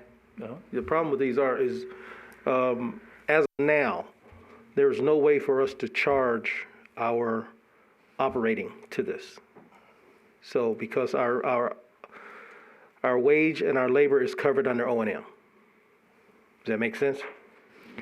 yeah, it does actually, because that's one thing we want to talk about in the future. Right. We need to be careful, because right now, we've got, I understand what you're saying, so let me just, if you don't mind, because that's one thing, maybe this summer or something, when we're talking finances, we need to look at that. So Right. is that, right now, for instance, you've got, it's what, $1.3 million in electrical aspects for the salaries. Okay, and so the way I understand that includes everything. That's the capital and everything. That's why we really need to look at it. And again, we're up against a deadline that we can't understand whether we've got any salaries in capital projects or not, but 100% of the salaries are charged to the utility funds. And so when Marvis's guys work on a CIP project, they are not at this point in time capitalizing the labor. So, but with the new with the new program, that's what finance is working on doing, is a methodology and an ability to do that, because we need to be capitalizing their time. Well, we need to capitalize it, because if I'm go ahead, Greg. I'll let you talk. You're telling me that the number that we create for our accounting system, these guys, gentlemen, can't charge to? If they have a capital project they're working on? At this point in time, that's correct. That, if you go to finance, is a misappropriation of funds. So that's what it is in a basic line item. It's a misappropriation of funds. We as the committee and you and everybody else that work together create CIPs for certain projects. As soon as these guys set foot on that project, they should be charged to that fund. Totally agree. That's why we're working on finance to get that done. They need to have a little bit larger foot put on them. Yep. Because that's a misappropriation of funds. If we get audited and we have projects allocated for this, and these gentlemen and linemen and line personnel are working on it, and they're not charging to that number, misappropriation of funds, we're going to get flagged like you wouldn't believe. That's wrong. We get audited in LA Water and Power all the time for that kind of stuff. So that's why I think, so we're getting, if we can do I think we're going to need a workshop, and so maybe when we can get an extra day or something, or we qualify, I think it's almost going to take time. And I don't know if we can combine the assets, but it'd be good to understand the salaries and the different projects, and to make sure that we're not doing it. So right now, that's, I think, where some of us have questions on the budget. And then we're up against the timeline. We might say something if we end up, when we talk about the report. But otherwise, we're gonna have to push hard this coming year, so we maybe can fix it for the fiscal 23.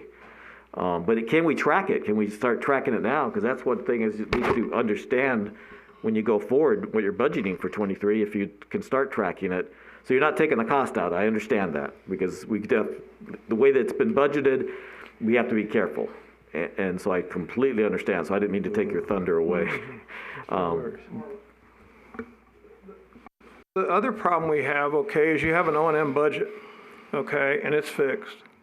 If you have a capital project, that can augment the O&M budget, because you're now working on a capital project, which shouldn't detract any funds out of the O&M budget. We got a nightmare on our hands as a committee, and also as a utility working as an autonomous agency within Boulder City. If Marvis's guys are working for, let's say, a week on a CIP project, that saves money back in your O&M budget for later on in a rainy day when you're having to do the O&M. That should be a higher priority than what it is now. It's not one of those things that just needs to kind of float lazily down the river. We need to get after that and get it fixed. I agree. That's what I guess if we can start documenting it. Is there the software is what's going to help you tremendously, I'm assuming. Is that correct? Yes. Yes, CityWorks will definitely help with that. And but you have to wait till the fiscal year 22 to purchase it, if I understand. Correct. Is that something you can do in July? July 1st, okay. Probably. Hopefully. It's we can purchase that in July. Then you would start tracking things as early as quickly as they can implement. I don't remember what their exact time frame for implementing the software is, but we have that information. I just don't have it in front of me. But if I'm understanding Greg right and doing things, if we could at least do some of the stuff you're doing on your spreadsheets and make notes on the side, it would be, I think, helpful to everybody. And maybe, because like I said, I think what I'm seeing is a major workshop to try to get an understanding that we all can work as a team to help clarify some things and help everybody. Because whether you reduce the salary, I think you'd probably reduce the salaries because the costs are in the CAP in the future. Because you're not paying everything in the O&M, you're paying for part of your time in the capital projects. Correct. So that would be something. So it would help. I think it just clarifies. So that was one of the things. I'll just really quickly, was one of the things we did not get to that was very disappointed, and I think it was more than just COVID, that when you're talking about a rate design, was one of the things that Tillis, I believe, was supposed to do, would have been helpful, and we never really talked about any of that during that rate study. So when we get to timescales and future agenda, I guess I can talk a little bit about that. But anyway, there's a lot more to be discussed, I think, to help this committee. So, and as always, Marvis, I appreciate your time. Marvis, I had one more question. Me too, yeah. On the poles that are being replaced under the pole replacement plan, are any of these poles that were perhaps refitted with new cross arms and insulated, Yes. maybe transferred? Any pole that we replace, it's reconfigured and built new Right, construction. to the new construction. Either arm or pin insulator, yes. But if any of those poles that were identified after some of the work was done, are you going to have to go back and rework those poles that were already refitted with new cross arms and insulators? Rework them as to how? Basically, if you're going to have to change out a pole, or any poles that are going to be changed out, poles that have already had new cross arms and insulators installed on them? Only very few. Okay, Very few, yes. Okay, that's what I was hoping would be the case, yeah. I had a question about heat pumps because I didn't quite understand what you were saying. So let's say you want inside your house to be 80 degrees, and then outside it's, say, 70 degrees. Then you're going to use a certain amount of electricity to warm your house, right? Mm-hmm. But if it's 60 degrees outside, are you telling me you're going to use the same amount of electricity to warm your house?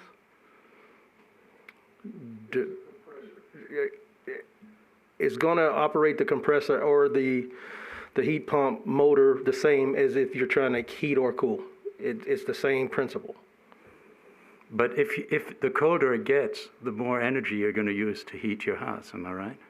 Well, to keep your constant temperature. Right. Whatever that's my that point. is, yes. So that's going to either it's hot or it's cold. It's going to be basically balance itself out for the same consumption, whether you're trying to heat or cool.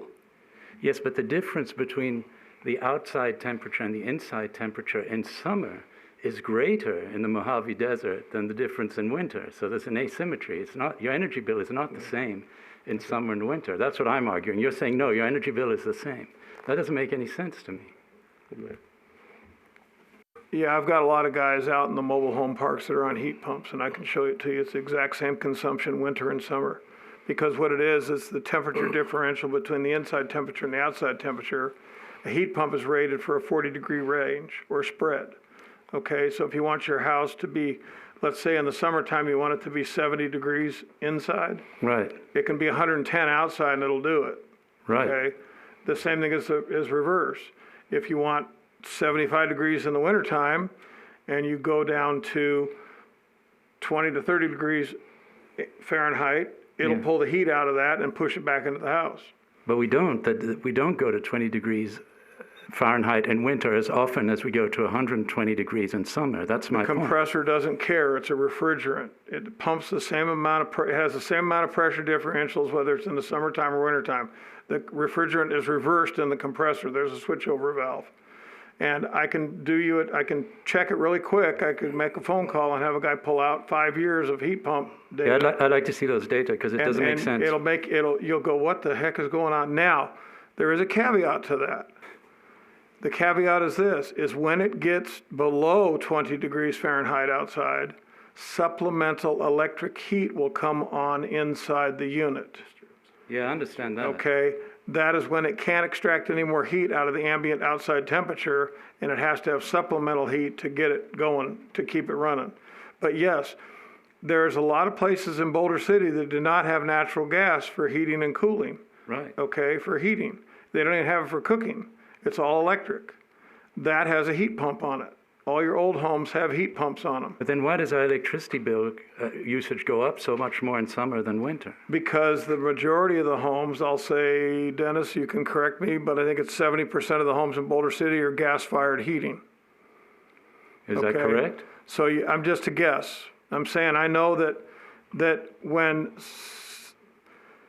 the gas company does not have any consumption on a meter for 3 years, they're obligated by federal law to pull the meter and cap the pipe. Anyway, fair enough. I don't want to go on forever, but I'd like to see those data because I'm not I'll get convinced. them to you. And it's quite fascinating. And they've got seasonal efficiency energy ratios now up to 23% on heat pumps. 23 SEER on them. Important because it's about energy policy and what's going to happen when he raised the issue of we get off gas. We better know what we're doing. Yeah. Yeah, the IRFP is a good time to discuss this. So when we get time in a future agenda, that would be when we could bring some of these things to, it'd be a lot more prevalent. Larry, if I may. Go ahead, Eileen. I don't understand why finance can't charge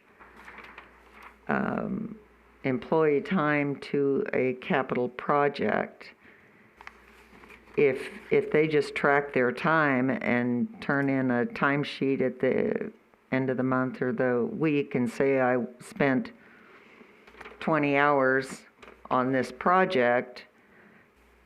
They do interfund transfers all the time. Can't they do an adjustment at the end of the month and charge the capital project for that time instead of... I believe there's a couple of options they could do. That could potentially be one of them. The other one would be we just estimate a certain percentage of total employee time that we think is being spent on capital projects. We don't like those estimates. We need actual timesheet. But no, that's an option. I'm not exactly sure. I can answer your question, but that's the issue that we've been trying to get fixed. Is a way to do that. Yeah, because that just seems like a simple temporary solution anyway, until you get the program that can track it better. But an actual timesheet, not an estimate of time. Right.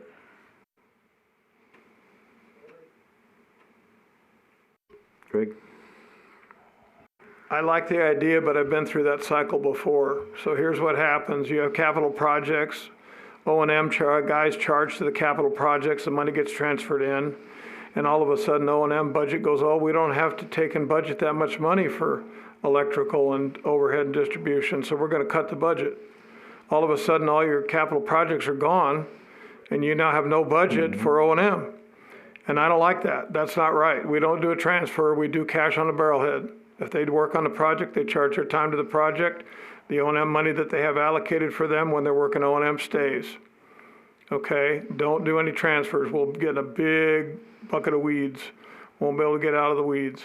And that's the opinion of a guy that's had to do it for many, many years. Our construction force account was over 400 guys, and in 2 years we went down to 6. Because they kept saying, oh, we're using capital money to fund all these projects, so we got CIPs and we're done. And all of a sudden there was a 32 guy layoff. That was it. We got no money for O&M anymore. We're just working all on capital. They had to rehire everybody as they needed them. Well, the same thing is going to happen when they get this program. It's going to take the money, instead of charging it to O&M, it's going to charge it to the project. So the O&M, at the end of the year, they're not going to have spent as much. But if we know that, we can justify maintaining the O&M budget. And that's what you're talking about. As we talk about working on capital projects, we can see how much money's going for capital projects, but capital projects do have a definitive end. And so that's why I want to hold the O&M budget separate in abeyance of the CIP projects. So yeah, this is a way to either contract it out, but Marvin and everybody else will tell you there's a lot more money spent on contracts than there are in-house. You can make your money go farther in-house than on contracts. Yeah, I think when we go and talk about, so pretty soon we're going to need to talk about the rate again, and then it'd be a great time to talk about that too. But also, it's also part of the budgeting, because I guess we do need to figure out is how much is charged in salaries and how much is included in SIP. So just to make sure we're understanding. But I understand the concern there. So it's just something that needs to be discussed. Mm-hmm. So we're looking at a couple workshops, I think. So does anybody else have anything on the electrical portion of I've got a couple things in water. Anybody, and maybe one or two in sewer. Does anybody have anything in the electrical portion of the ongoing? Okay. So I think last time, Dennis, we talked about doing I'm not sure if we talked about a detailed report. We talked about trying to understand the water line, the El Dorado water line. And so not today, but in the near future. What we had talked about doing was bringing in some nice colored satellite photo type maps and showing the existing system, the new line, where we think we could take advantage of the asset that's there, and what it would take to make that conversion over to the new pipeline, and just share that with the committee. So can we, I don't mean to be, definitely not trying to be derogatory, but can we do some research? Because it's almost trying to make sure we understand too. It looks like there was some problematic things that happened with the El Dorado line that shouldn't have. And if we can avoid that in the future, well, one example is just the terminology of the El Dorado line. We end up putting fire hydrants on it that didn't have to be if it was determined to be a different type of project, if I understand correctly. So you don't need to go into it now. I'm just saying, can some research be done on that so we can have a full picture in the future? That's the reason I'm bringing it up now. We can certainly. There's a couple things we can probably do. I can give you the summary that I put together while it was in construction of just the history of the project. That's readily available. We can certainly quiz the city engineer on the design criteria and the what the processes went through with doing that design. The design was done all in-house. But yeah, because my understanding is it's in some people's view it's dead, but you've got this project out here that can be used and probably should be used for something else. So we need to again communicate, educate, or something, and trying to show what happened. And yes, it wasn't necessarily correct if I understand correctly, but we need to fix it and then not do something similar to it in the future. Well, it's certainly information we can provide the committee, and the committee can chew on. I mean, it's my opinion is that's a $2.5 million asset.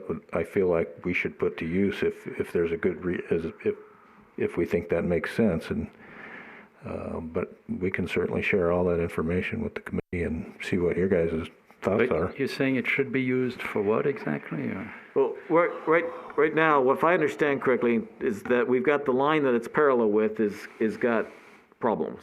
It's got age and issues.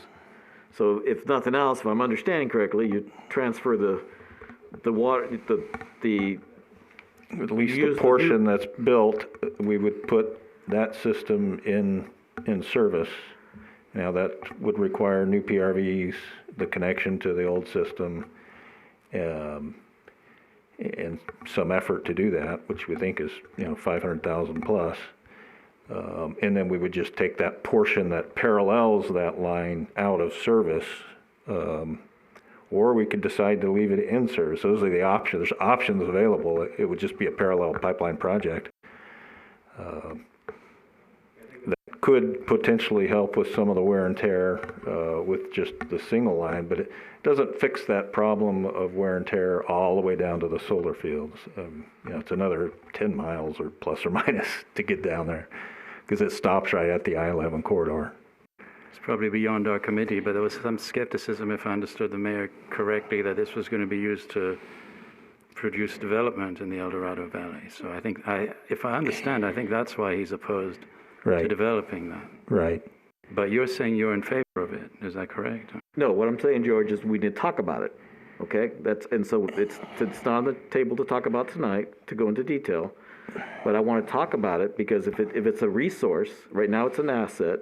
And there was some misunderstanding. So let's clarify what we're doing and find out, is it usable or is it not? So right now we've got two projects on hold. That's the reason we have three projects relating to this. We have the closure that I want to ask about the line. We have the PRV design for $250,000 that's on hold, and we have the $50,000 that was taken out of the budget. Right. So we've got $300,000 minimum that was approved, and then you are totally correct, it was taken off the table, and rightfully so until we understand it. So now we need to understand it, and we're just trying to figure out, is there communication or education? And if we understand it better, can we go and explain that it has an asset, or is it dead? So it's just the more we understand, because right now, if we just kill it, you've got a $2 million pipeline that you're going to do nothing with. Right, and the concern again was development. That was the concern. Yes. No, I'm saying the mayor's concern, if I understood correctly. And I understand that, but But mayors change. Maybe Well, someone will come in who wants to develop the El Dorado Valley, and then, I'm definitely not going against the council. That's not my intent. All I'm trying to do is get some understanding, some facts. That's all I'm trying to do. Yeah. We built it, and then just to say nothing to do with it doesn't seem right. And that seems to be something for this committee to do. It's Well, an we built asset it of for a the- reason, for development, and then the mayor's saying he doesn't want development. Well, yeah, so let's not get into that tonight. That's why I'm saying, can you please research it, because I think it was termed wrong. So it was developed, it was put in with fire hydrants and stuff, so development can be done, but that's what it was not supposed to be that way that I understand. So that's why I'm just saying, can we get the full research so we understand? Right. So we don't have, it's not on the agenda tonight. Okay, well, that's different to saying it should be used. I'm all for information, the more the merrier. But if you're saying we have to use it because it's there, that I think is going a step further than just saying let's get some information. I don't think I said should be used. Yeah, you did. You did say that. Okay. It's on record. I mean, that's what got my goat. It's like, why should we use it? Yeah. Okay, so again, all I'm trying to do is fact find. We've built something. It's not even closed out yet. That's my first question. It was 2017. It was done. So is there still money that's still owed on it? Is that why it's not closed out? That's correct. So it's a dispute on the final payment. Okay. With the contractor. I think the easiest step, or the first thing to do, is I'll send out to the committee the summary I put together, the history, so that at least at a good starting place is you understand the history. Okay. And then we can gather up all the other details in the meantime. So I apologize if I stated, but please correct me instead of insinuating that I meant to do harm. All I was doing I didn't say you was meant to trying- do harm. I never said that. I said you said it should be used, and I'm like, well, what should it? I didn't think that it should be used. I was questioning the language. Okay. And it goes against the policy currently in place, which can change next week for all I know. The mayor might change his mind, I don't know. But every time we've come with a CIP, he's got what's going on with this El Dorado line. And he's not the only, there's a council. So that's why it's the word should I tripped up over. I don't think we have to use something because we've built it if the reason for building it was the wrong reason. Okay, well, keep me in check, but we'll just... No, we have free speech. You can say whatever you want. I'm not the arbiter of anything. When I corrected Greg on his referring to I forgot what it was, the Tsar. Let's not go with that. No, but let's not go there. That's okay. No, I want to go there. I'm saying people can say whatever they want. You have every right to say should, if you want to say that. I'm just saying I disagreed, that's all. We have free speech in America. You can say whatever you want. But we have to stay on issue, so we just got to be careful. So is all. And I don't mean to say something that is. Sometimes I slip up, and if I did slip, I was trying to get facts, not saying we should do something or shouldn't. Just trying to get facts. So. Okay. Well, I it's a good thing misinterpreted what you said. And just clarifying it. That's fine. Okay. So we still got some closeout issues. So we know their pipeline. So I think Carol, it was there right now. W2009 was off. Is there a reason, or was just accidentally didn't make it? So you got water 208, and then in the overall one we have a 209, and I didn't see it on the status report. Down below.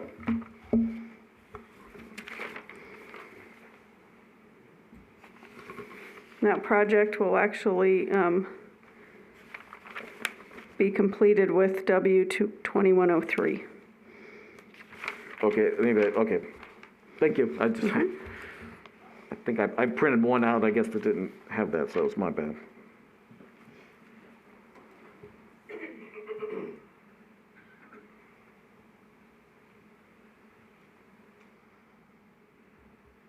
Okay, and that's my major concerns.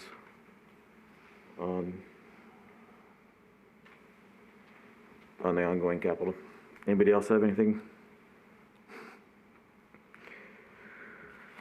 Okay, so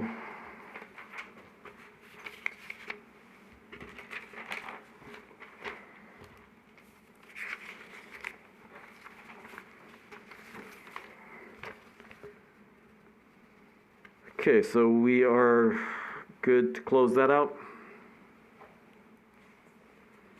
Okay, and then we will see that status report on June.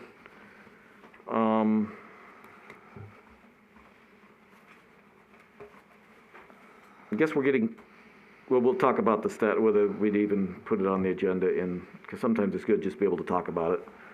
But if we even use an old one, so we'll talk about that in future agendas, just whether we bring it back next time or not. Okay. Anything else anybody had or?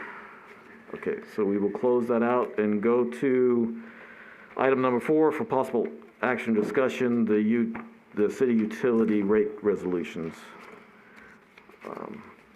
I think I requested that when we thought there was going to be more done. Did you have anything on? I have a few comments. Well, I can certainly give you an update. We've started making those revisions.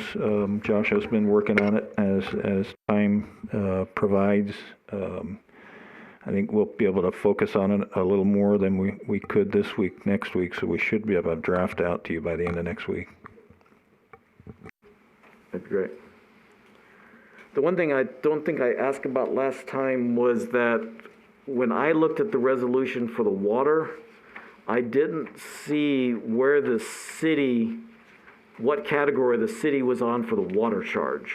You know, it's clear in the municipal, the wholesale rate, but I didn't see, in Ralph Tillis's report, it states that the city does pay it, but I didn't see in the resolution where it says what category it's under.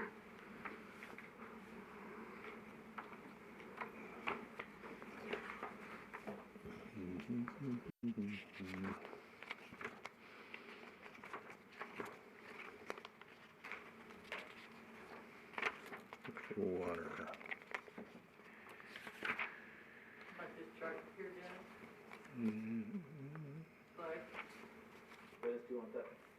Do you want that on the slide? I got it right here. No, I'm talking about the resolutions, Holly. I think it's probably there, but it might take a little bit to get to. But it.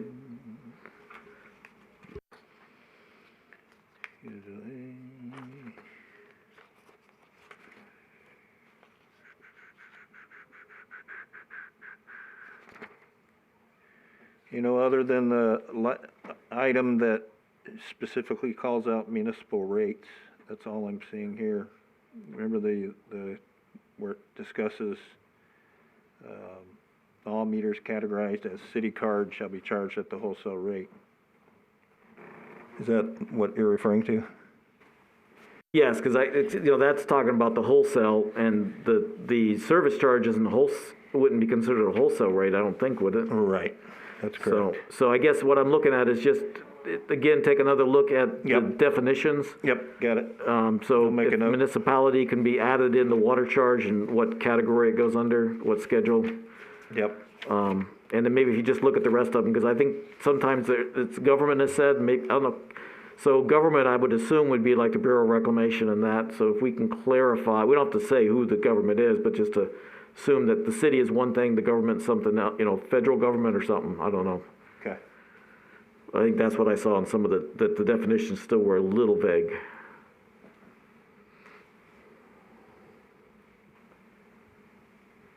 Okay. Did anybody else have any concerns with the resolutions or anything else that we forgot? So, okay, so we'll get to that then in the next two categories. So, you didn't have anything else, Dennis? Nope. So I'm going to say one more time, sorry. Does anybody else have anything on the resolutions? Okay, so I guess we will close that one out. So, let's see, George just left for a minute. Okay, so the next item is the timescales, and let me really quick, Dennis, ask you then, what what do you see as timescales for the next 3 to 6 months? Things that we really need to get to? I think there's a couple of things, and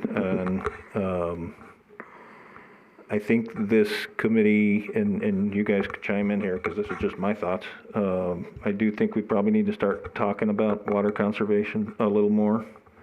And the reason I say that is the Water Authority is proposing legislation where it would be a state requirement that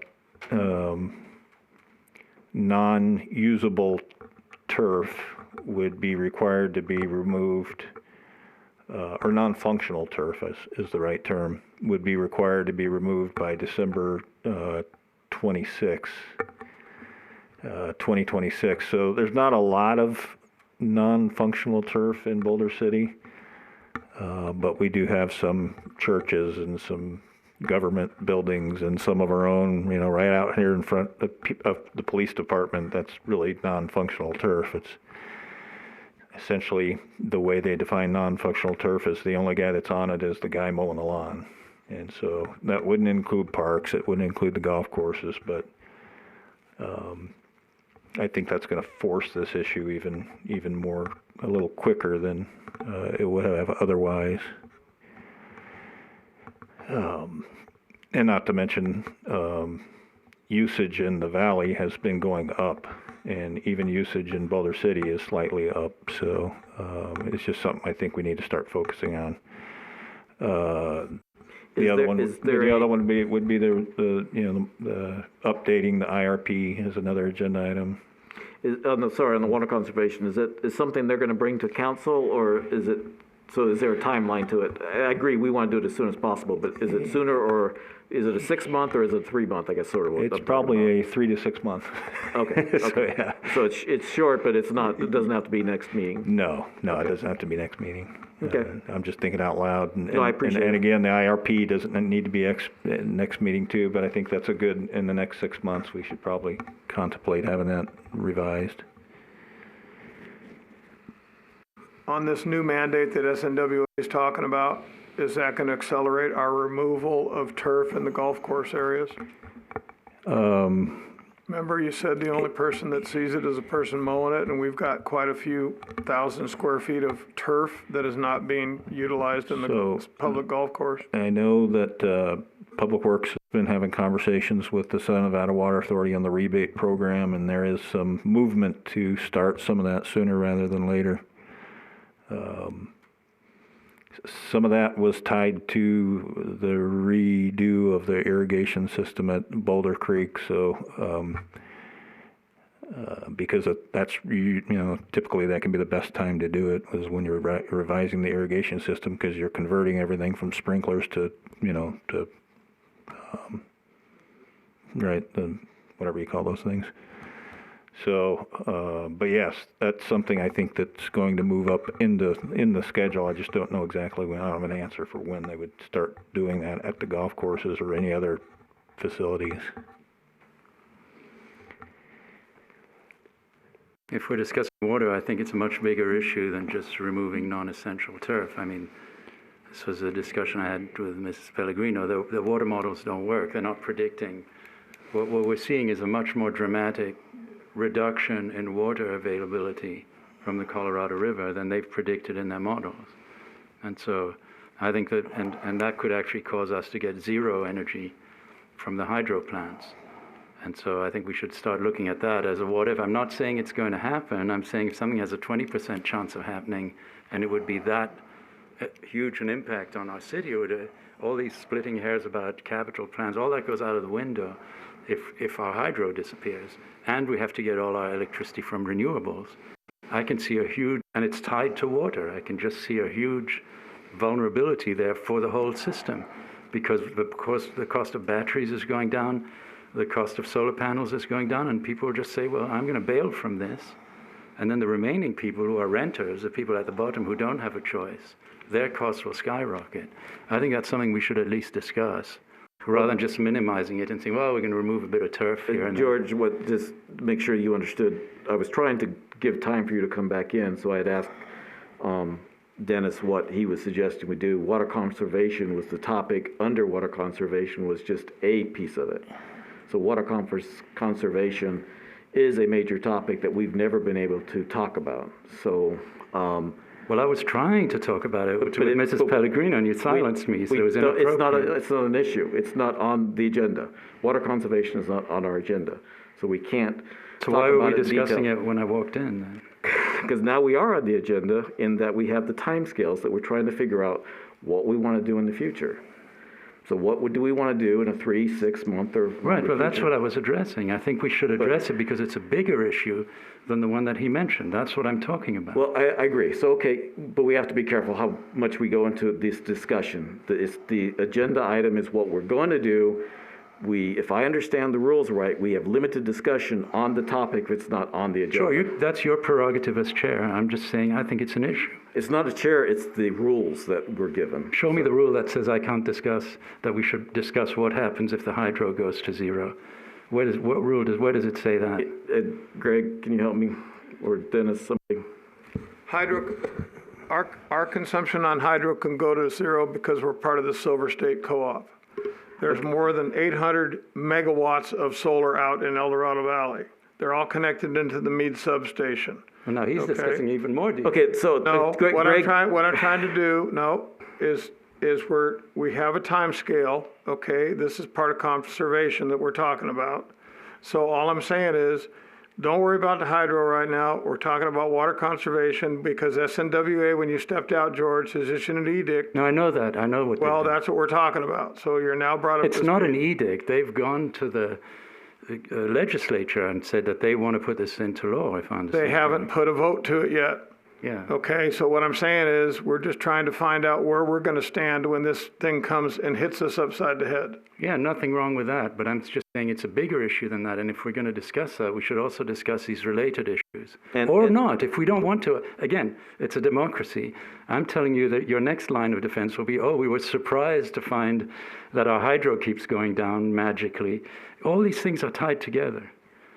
That's all I'm saying. They're not separate issues. I understand that. Actually, after we get to the one point I was going to give you, we'll discuss with the committee, since it's a time scale, what would be the best way to go about it. And if you want to present something that we can put into a packet, that would be great too, as long as we all agree. So we can have a place to start. So, but it would be on an agenda item in the future. Yeah, I want to be careful because contrary to the impression you might have about me, I do like to try and know what I'm talking about, and I'm still trying to understand this issue. It's crystal clear to me that it's a significant enough risk that we ought to take it seriously, but also don't want to. I'm in discussions with the guys at BOR who do the modeling and the guys at CRC who do the modeling, and I'm looking at their data, and I think it should be discussed. I want to do it properly, so I don't want to. So yes, I would like to make use of that opportunity with the permission of the committee at an appropriate time. That's what we were talking about. That's what the intent was. Sorry, I barged in. I just feel I'm working on this every day, and I feel kind of strongly about it. I guess we all have things we feel strongly about, but I feel like the water is a much bigger issue than just removing turf. Even though removing turf is a start, we're in a much bigger crisis. Removing turf isn't going to cut it with what's happening in the basin. So, but we don't have to agree on that. It's opinions. You're talking about the future. Well, we do have to agree on those. So Dennis, can you help me out or somebody that my understanding, we are following the Robert rules of, I think, can you make sure the exact terminology? Robert's Rules of Order. So order. Essentially, we need to stick to the issue on the actual agenda item, which is the discussion of the timescales and future agendas, which I think everybody's in agreement. Water conservation is one of those. The integrated resource plan is one of those we should start talking about, which that ties directly also to the impacts from solar, rooftop solar, the addition of, additional solar capacity from SNWA, which we should be hearing about that relatively soon. So those ones are all somewhat tied together with regards to the solar and the integrated resource plan. And then obviously we got continuation of capital and capital projects, and we've got I know it was discussed at the last meeting, but we're moving forward with the grant from the Bureau on water meters, so that that's something eventually we'll need to. Finance is going to put it on the CIP because you got to put the total amount in there. As you guys discussed, it would be a split 50-50, 75-75. So that one's pretty much taken care of.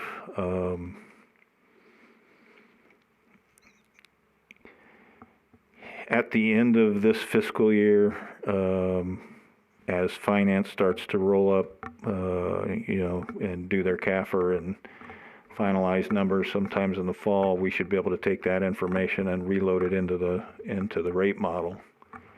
And so I would think at some point in time towards the end of the year, we could provide an update on, the actuals and how it compared to what's in the model, and the progress on the CIP and how that compares to what's in the model, and do that annually. And so I would see that as something we could, should be doing by the end of this year. Fiscal year or calendar year? In that case, I think calendar would be best because, it takes finance a while to final those numbers. And then so by the time we get those from finance, I think we're looking at the end of the calendar year. Okay, so you were, because I totally appreciate that. So what would we call that? So just put it on the agenda. What we're calling that, would it be year? I would just say annual update to the financial model.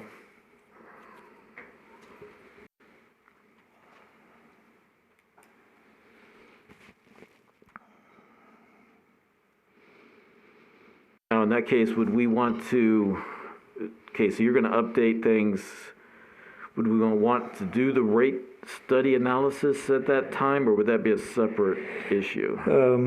You could combine those two. You could certainly combine those two. Huh? I said I think those two together would be a long day. Well, that's, yeah. Oh, yeah, it's definitely a long day. And I wasn't suggesting necessarily it's the same meeting, but you could tie them together. Okay, because the same thing, the asset and depreciation, I think just the more we understand, the better off we can ask better questions for the budget, and we can ask, okay, do we have to raise this, and which is going to raise the rate, et cetera, et cetera. Right. So, okay. And, I would anticipate there'll be modifications to the CIP as we learn different things. And so that's probably more of an ongoing, line item. And then we'll have the every 2 month update from Carol on project status. So because to go along with that, we talked about earlier the assets and depreciation, or just understanding the assets so we can understand some of that. Again, that's another topic pretty close to, could be, I don't know if we can do if we have to separate them out per utility, or so we do it in one major meeting, or we do separate meetings. Yeah. So again, that's going to be something for next year. So most of the stuff we do need to get done before the end of the calendar year, because then that seems like January where we start hitting, and I guess that's the other thing too. So is it January we start hitting some of the deadlines, or do we want to try to get things understood, or at least to start a discussion before even November? I would think you would want to at least start the discussion before then. Yeah. Okay. So that's what I'm trying to. So under timescales, the more we understand what's out there in the future, the better. Then we can start putting these. The next agenda item will be to get it placed as what month we can start looking at some of this stuff, is what I would suggest. So, okay, so I interrupt you again, sorry. So you were continuing? Well, I'm just thinking to myself here, but I mean, we can certainly draft up the May agenda. We can draft up the next few agendas and, send those out for review.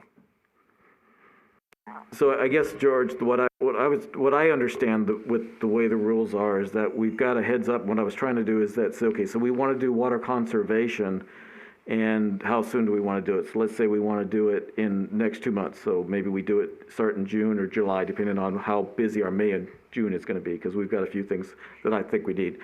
Then I also would give you the opportunity to say, okay, these are some of the major items I would like to look for. So if we do it beforehand, then that gives you the opportunity and the committee to say, can we have you have the city research? Can you do some research?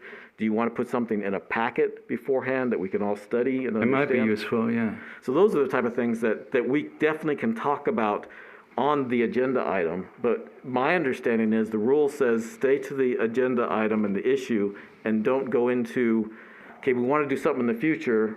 We can't discuss it at length. We can say what we're. Yeah, that's fair enough. I mean, that's why we have a chair. I know I'm a bit rebellious, but also we need a chair to proceed in an orderly manner. But the reason I get agitated is because I think it's a bit like COVID. If you don't act in time, you lose control of the situation. And that's what I see happening with the water. That's how we ended up with 40 dead people in Boulder City. Not blaming anyone. I'm just saying at some point you end up in an emergency. Okay, so now when we look at May, I think we need to have it by July to get the water conservation. So we just need to figure out where it fits in. Even if we say, okay, we're going to put it on the agenda early to get it started. But the next agenda item will look at the future. But right now we're looking at what reports that we want to get to the council, and so that's the next part of this agenda. I had one thing for that too, actually, for reports. I had a suggestion, which is not in the resolution that formed this committee or whatever it's called. But I was talking to candidates, I'm not going to name them, for running for city council, and obviously I'm obsessed with water and energy, and I was asking them just basic questions. You know, where does our energy come from? How much water do we use? How much energy do we use? They didn't know the answers, so then you can start calling people out, but that's not helpful. I thought it might be helpful to write a primer like we've done, like a 3-page thing saying, look, you're coming into the council. Here's an overview of the numbers and where we think we stand for the utilities. So you have a starting point, because they knew nothing, these guys that I talked to. And they're going to be sitting here. I'm pretty sure one or two, if not two of them, are going to be sitting here very soon. So it would be good just to, not propaganda, but just to say, here are the facts, summarized. I thought that might be a useful report we could write for and submit it to the council and just say, here's an overview. Now, hey, with regards to that, we do an onboarding with new council members. That's a lot more than 3 pages. It's a big package. We just go through it with them briefly and provide it to them. So it's got the integrated resource plan. It's got SNWA's water conservation plan and SNWA's water resource plan. It's got our budgets. It's got our capital projects. It's pretty comprehensive. So we could certainly share that with the committee just to see what we provide for onboarding. Well, I have no problem with, I mean, that's your job, is to provide them, but I think a summary would be useful where you say, look, it's just 3 pages of the key numbers of where we think we are. But if people don't want to do it, it's okay. I was just struck that they just didn't know. Or when they gave me numbers, they were wrong. And I'm trying to be positive rather than call them out. It's not helpful. Well, maybe we can give them the key numbers so, they would at least know that. If you drown them in a sea of information, there's a limited amount to what people can process. Mm-hmm. Even the integrated resource, I thought that was a great document for me, maybe a bit much for them. They don't know what a kilowatt hour is. Mm-hmm. Maybe we can, but if people don't want to do it, it's okay. It's just a suggestion. Well, again, I don't think anybody's arguing with that issue right now. We're just trying to understand it. And so again, that's what this agenda item is about. What do we want to look into in the future? Timescales, reports. Let's look at, so when we get to the future agenda items, see if we can fit in some discussion. Maybe, I think if I'm understanding correctly, a good way is to I don't know if you're talking, we want the whole packet, or I guess if you email it to us and we can go through it, but we can sort of say, is there a way to streamline it? Condense that, yeah. And so maybe, so is that something the city has time for, or we would want to do it in a workshop? I don't see a problem with it. It's just logistics is all, just to make sure that it can get done one way or another. But I don't see why we couldn't write a report. I'm even willing to do it myself and just say, here's a report of what I think are the important numbers, and then we can discuss it, and give them a summary. But again, it's a suggestion, or I don't know how to discuss this. We're saying, drafting reports, that it's an extra report, it's extra work, maybe we don't have time, I don't know. But I'd like it to be independent of the city, like we're supposed to be working. Part of the idea is we look at things independently. Here's what we think is important. To someone coming on board should really know this, not have access to it, but should know how much energy and water we use. I think those are basic numbers that people should understand if they're going to be legislating here, sitting here making decisions. If you want to write something up and then send it to the city to put it as far as the packet in, does that's the committee okay with that? I think that's a good idea, and I appreciate George willing to do that. Well, I think we would certainly want to review it before it goes beyond this committee, of course, but yeah, I think it's a good idea. Okay, so Got more than I bargained for. Well, I'll do it. I'm up. I wouldn't have suggested if I didn't want to do it, so I'll give it a shot. We could also invite the new candidates, the new council members, to a workshop. That'd be good. So the question is that, so that's a great idea, and we can just figure out where to place it is all. That's what this sort of, the first thing is what do we need to do or want to do, and then how do we place it? Sort of the last one, I believe that's the way I look at it. Somebody wants to correct me, I'm happy to work it whatever way works, as long as we stay on the agenda. So we'll see then, George, where it fits best into the agenda and ask to where we would put it, because we'd have to we'll make it an issue. It'd be part of the packet for that agenda item to go into the future. So if I drafted it, or I could circulate it, well, Greg's my long-suffering, or somebody, so someone else takes a look at it before I put it in the agenda, maybe, to get some feedback from someone. You're just another person we work together with. You know, and I enjoy it because you've learned a lot over the years. You know, so, and that's the thing. In other words, we all are getting an education. You do understand in a roundabout way. You hit the nail on the head. We're going to be working for 2 new city council members. Right. So they have to know where we are and what we're trying to do and where we stand. Okay, well, maybe, because I think with the open meeting law, I can't send it to everyone, because then we're having a sort of, so maybe I'll send it to Greg, or I send it to you. I don't mind who I send, or I don't. I'll be happy to edit it, and then we can, but what we've done in the past is, so if you wanted, I guess 2 of us could do it. You could send it to 2 of us, and then we can, the city, then we send it to the city to send it out as the packet. Okay, let's do that, and whenever you want. I don't see that as urgent as the water, so whenever you want to do it, I don't mind. And basically, you can do it almost any time you want, and we just, before we put it in the packet is when we would have to have an agenda item to go with. Okay, I'll work on it in the next 2 or 3 weeks, and I'll have it done, and then I'll circulate it to the 2 of you, and then we don't have a quorum, and we're cool. Okay. Okay. I mean, the new candidates, or the new council members, whoever they end up being, will take their seats in June. Or July. June or July, one of those 2, so you've got a little bit of time. Yeah, I think it's for all of them, because I don't want to embarrass sitting council members, but I don't think they know those numbers, and again, it's not. No, I agree, it's for all of them. Yeah. Greg? This might be a little off track, but you brought up something kind of interesting, is when is our terms of service up? My understanding is that's the question is whether it's the 1st of June. I believe it's the end of June. So the question, that's one thing I guess we need from the city clerk is it's going to have to be put in front of the council probably in June, because I think I would say it'd be the end of June, I think. But yeah, we'll get that info. Yeah, so we do, but thank you, because that's definitely, so that's another thing. That's cutting it real close, that's what I'm saying. So in other words, by the time fiscal year ends, we could be out of office as council members. I mean, as committee members. Yeah, there's. We time out. There's 4 of you that are up for, so Marty, myself, and Eileen have 2 more years after this time. And then the new structure is 3 years.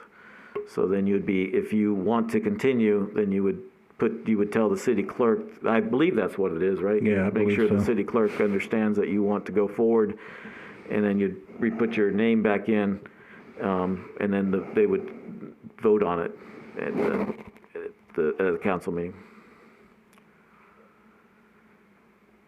So, well, that's one thing too. I guess it wouldn't hurt to to do that by next meeting, just have an update on that. So that's a different agenda item, just to make sure we're clear. Thanks. And thank you, George, for, it's a good idea. I'm just, like I said, I'm just trying to keep everything. Yeah, I know I'm throwing organized. stuff at you and I out of thin air, but I was struck how, frankly, ill-informed these guys were on an issue that I think is important, that we presumably all think is important.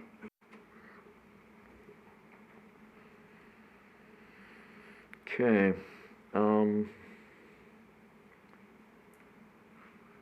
So, I'm sorry, Dennis, anything else?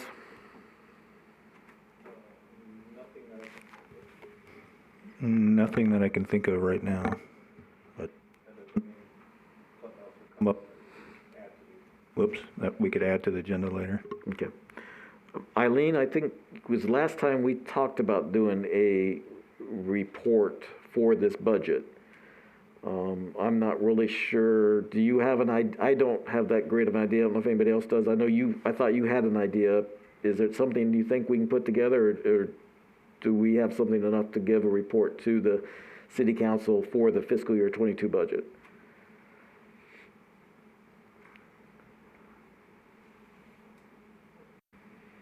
And I don't mean to put you on the spot. I will ask everybody that question, but we talked about it last meeting, so. Yeah, the I group had discussed suggested it. that we make a report to the city council on our recommendations for the budget. And if we do that, we need to do it right away. So, I mean, I'd be willing to serve on, to get together with one or two other people and work on a report. And just as an FYI, it's possible, I don't know if it'll happen, but it's possible that city council could act on that next Tuesday, because it's on the agenda.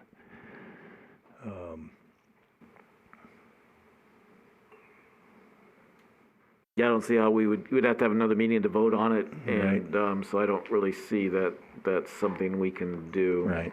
For That next doesn't, Tuesday. that doesn't, sending your comments or recommendations to the council after the fact, it's just, it's possible that could happen. Marty? As far as the city is concerned, I think the budget is basically done. And what they have to do is to send something to the state in May.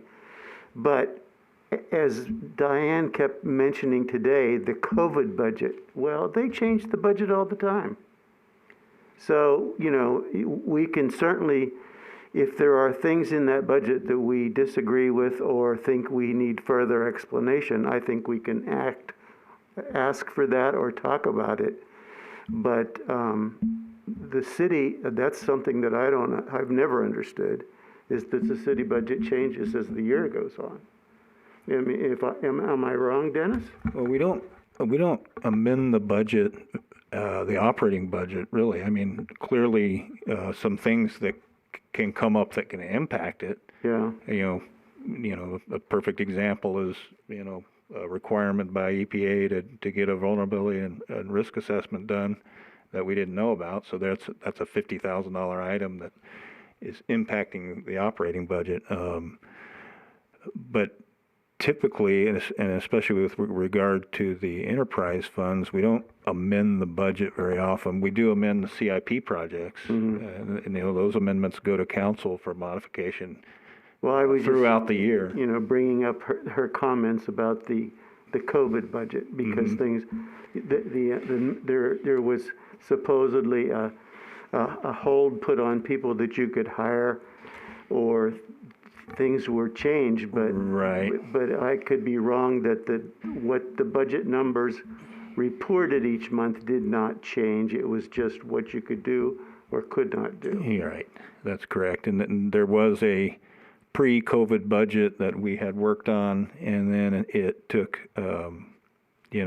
the city manager and the finance director worked with all the department heads to revise those significantly because of because of COVID. And those were the budgets that were finalized, were the COVID budgets. But we're certainly trying to get back onto what would be considered more of a normal budget. just based on revenues and the expectation of what's the impact revenues was going to be versus what it actually is. So, but yeah, we don't modify the operating budget once it's done, and at least I haven't modified the operating budget.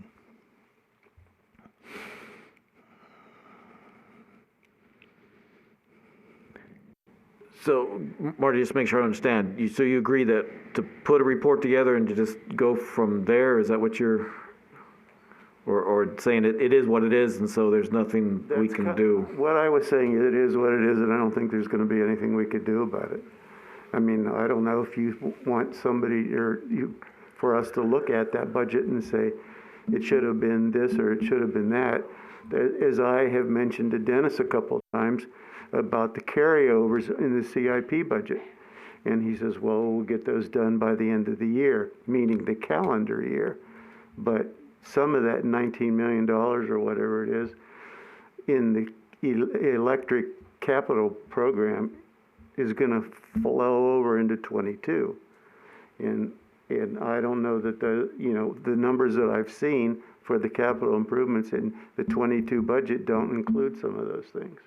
So I just don't know that it's not a waste of time. Yeah, I got you. Because I guess that's the one thing is the capital does definitely change, and whether you can say here's the budgeted amount and here's the revised amount, that's still where it's hard to follow almost any document, because you can't compare two documents. It just seems to be impossible to compare two documents because you got one aspect or another. So I'm starting to get into another issue too, so I could be careful. But the report, so I guess maybe Eileen, do you feel strongly enough to write up the report and then we can work on it? And then, because we still, if I remember looking at the schedule right, we could vote on it next meeting in May. Would be May 5th is our meeting, I believe, isn't it? Something like that.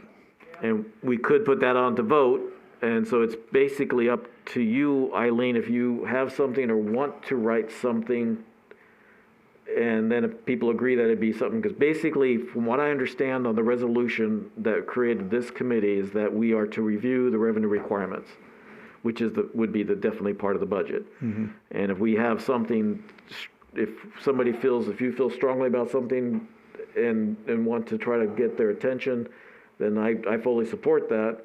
And we agreed to put some type of report in. It's just, I see both sides. I can see that I'm a little uncomfortable with some things, but I don't know there's much we can do. That's why I kept saying, let's get a workshop that we can really understand and really push hard for next year, because I don't think we're getting any change, but at least if Eileen, you feel strong enough to say, hey, we've felt uncomfortable, and if we get the vote from the committee to say that a majority, so it's basically the bottom line is, do you want to take your time to do a basic report?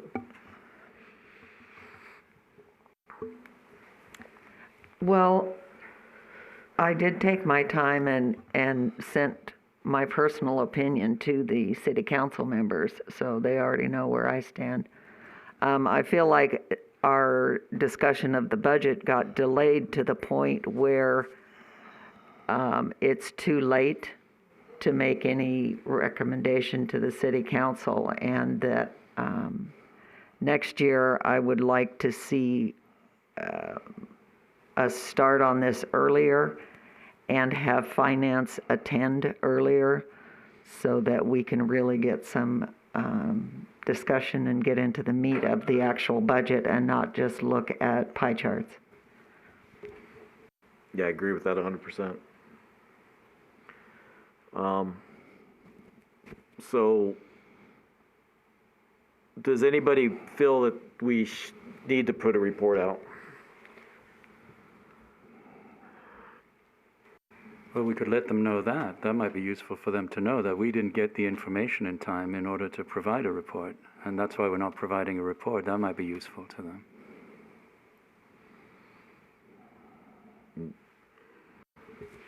Yeah, I think we could do that. I'll write something up and bring it to the next meeting. Okay, If that's okay with everybody else. so you're just gonna do a sort of quick summary of just or aspect, some quick aspect? Yeah. Okay. Constructive criticism, let's get it in the packet so we can put an A or an A to it, and that way it's for record. By the, in the next meetings, timescales and future discussions. That would be something I think could be done really quick. Right, so what we would do is we would put the agenda item would be, again, I guess, discussion of Boulder, discussion of the utility operations and maintenance budget and report to council, I think, something like that. Yep, for possible action. But it's be possible action. And so then, yeah, Eileen would have something before that you could send it to Josh and Dennis to put into the packet. So that would be probably the Wednesday before the meeting, right? So a week beforehand. Is that right, Josh? So thanks, Greg. That would be good. Is that okay, Eileen? Okay. Yeah, thank you. Okay, so that takes care of, and I think if I understand correctly, that is the last major deadline we're up against for the next couple of months to a report that has to be, that they're going to be voting on. Am I missing something?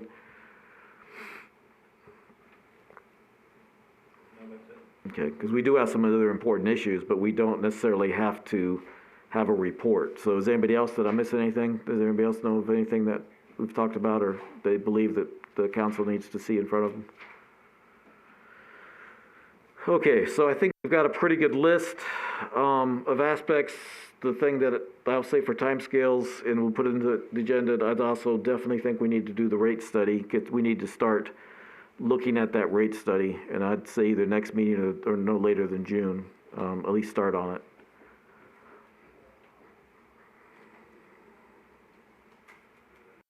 Maybe we could, it's such a huge thing that maybe can we break it down into, we'll look at this part of it, this meeting, and then another part next meeting or something?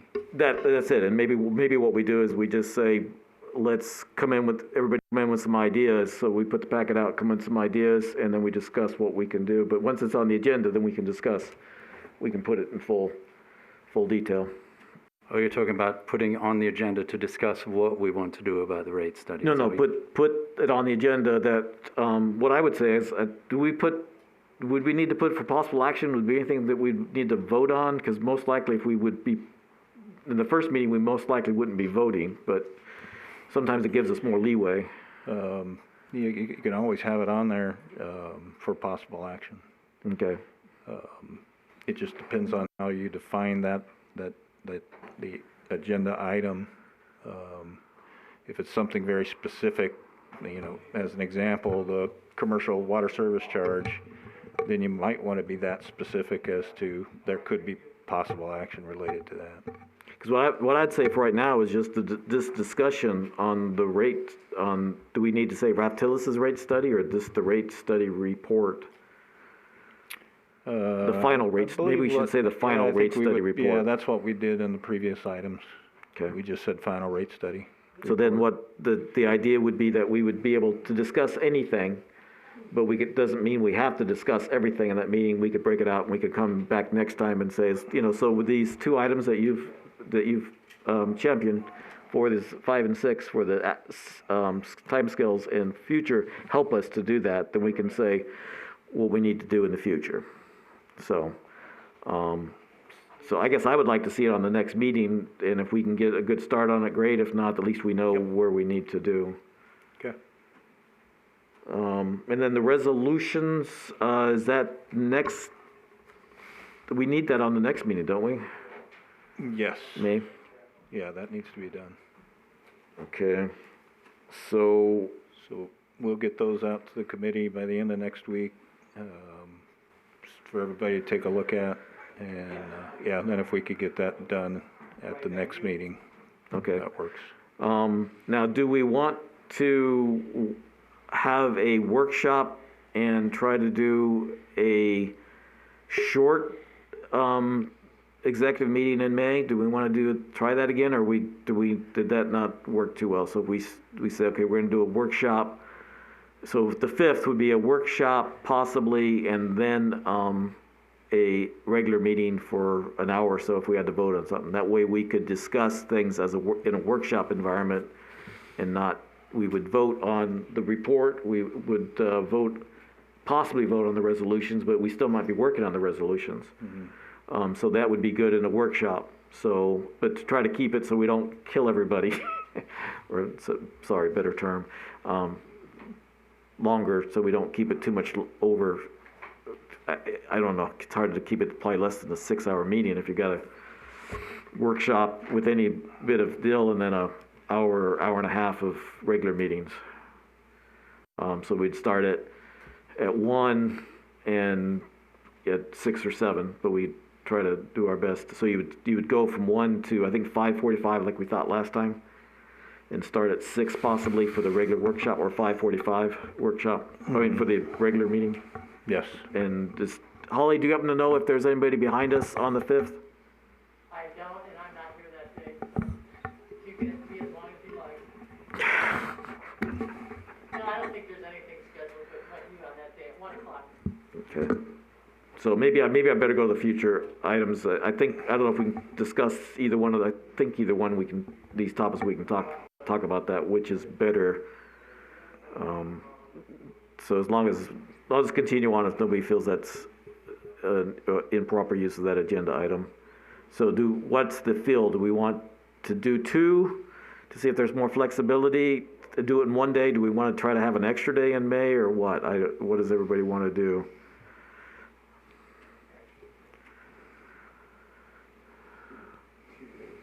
Two days? Okay, I've got college issues I got to handle in the middle of May myself. So I won't be available on the 12th. It would be another, is that the week right after that? So I guess it'd be the week after that, maybe, so that'd be 2 weeks apart. So from the 12th, would that be the 19th, or is it 19th or 20th? Oh, Wednesday's the 19th. But there's probably something that day. Third Wednesday of the month. Or unless we do it on another day. Go ahead, Greg. Are we looking for a vote on the report to hand to City Council before their May meeting? We need to do that on the 5th. That has to be done on the 5th. So that's a formal meeting we're going to have, not a workshop? We would have to have a formal meeting at least, yes, on the 5th, yes. And then the workshop would, if you want 2 separate days, then you'd probably have to have the formal meeting on the 5th and a workshop on a separate day. But we still want to talk about some of the topics, get them rolling, and then go over into the other one. So it's not like we want to do an hour for a meeting on the 5th. We'd have to just have a regular meeting, just a little longer, not be super long, but we'd still be putting most of the agenda items together. So we'd go over that really quick. But would be my suggestion. But everybody else can see what they want.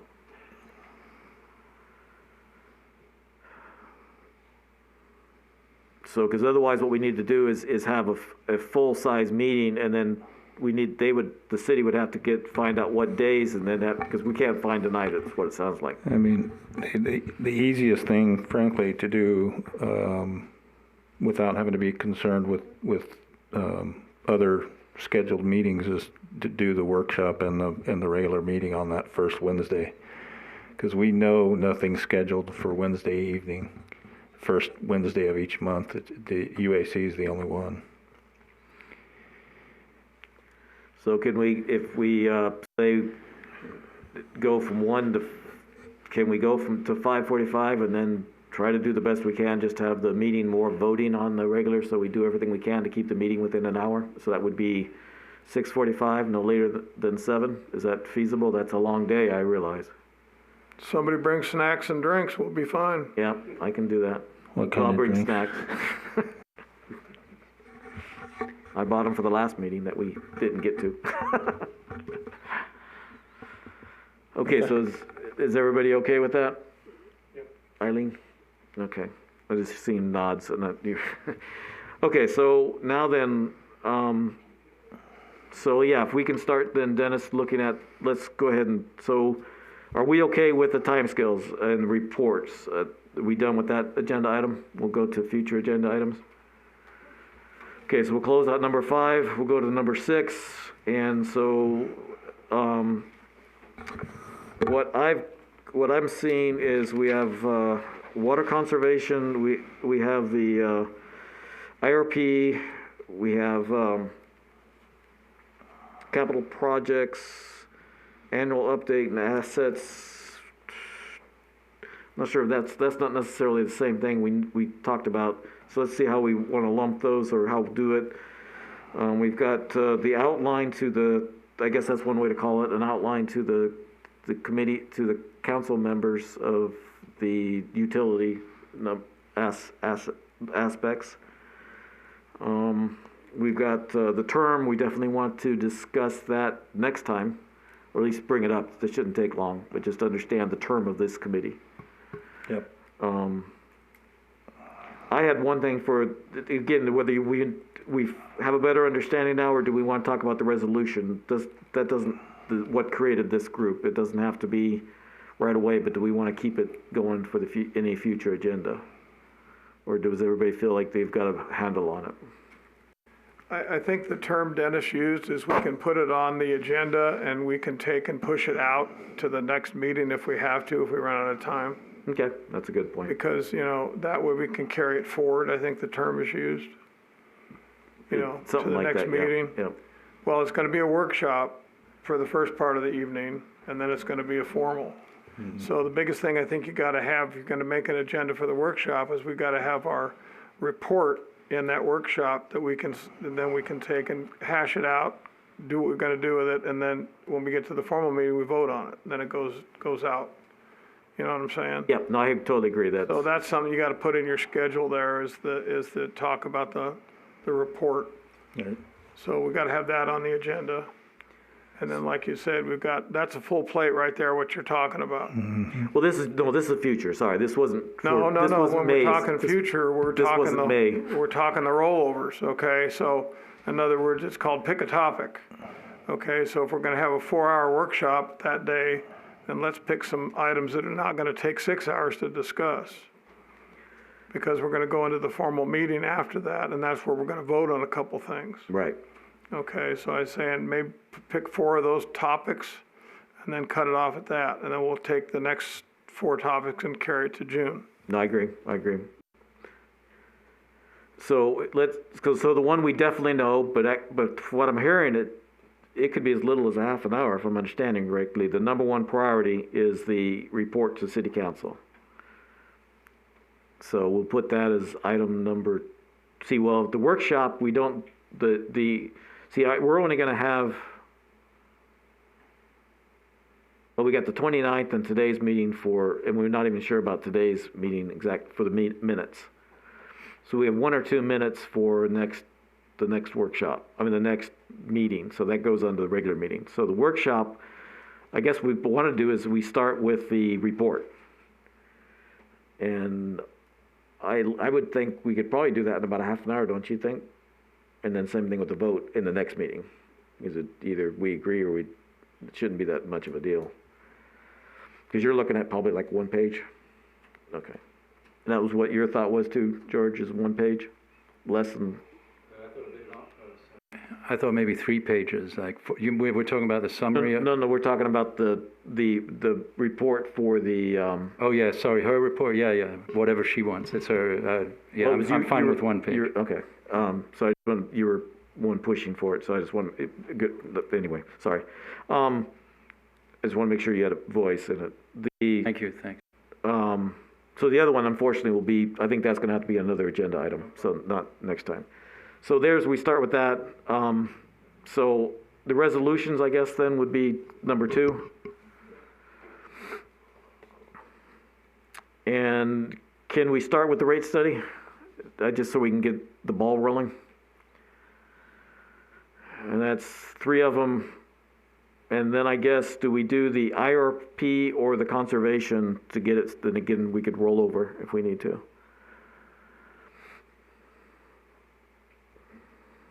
The part that's gonna drive the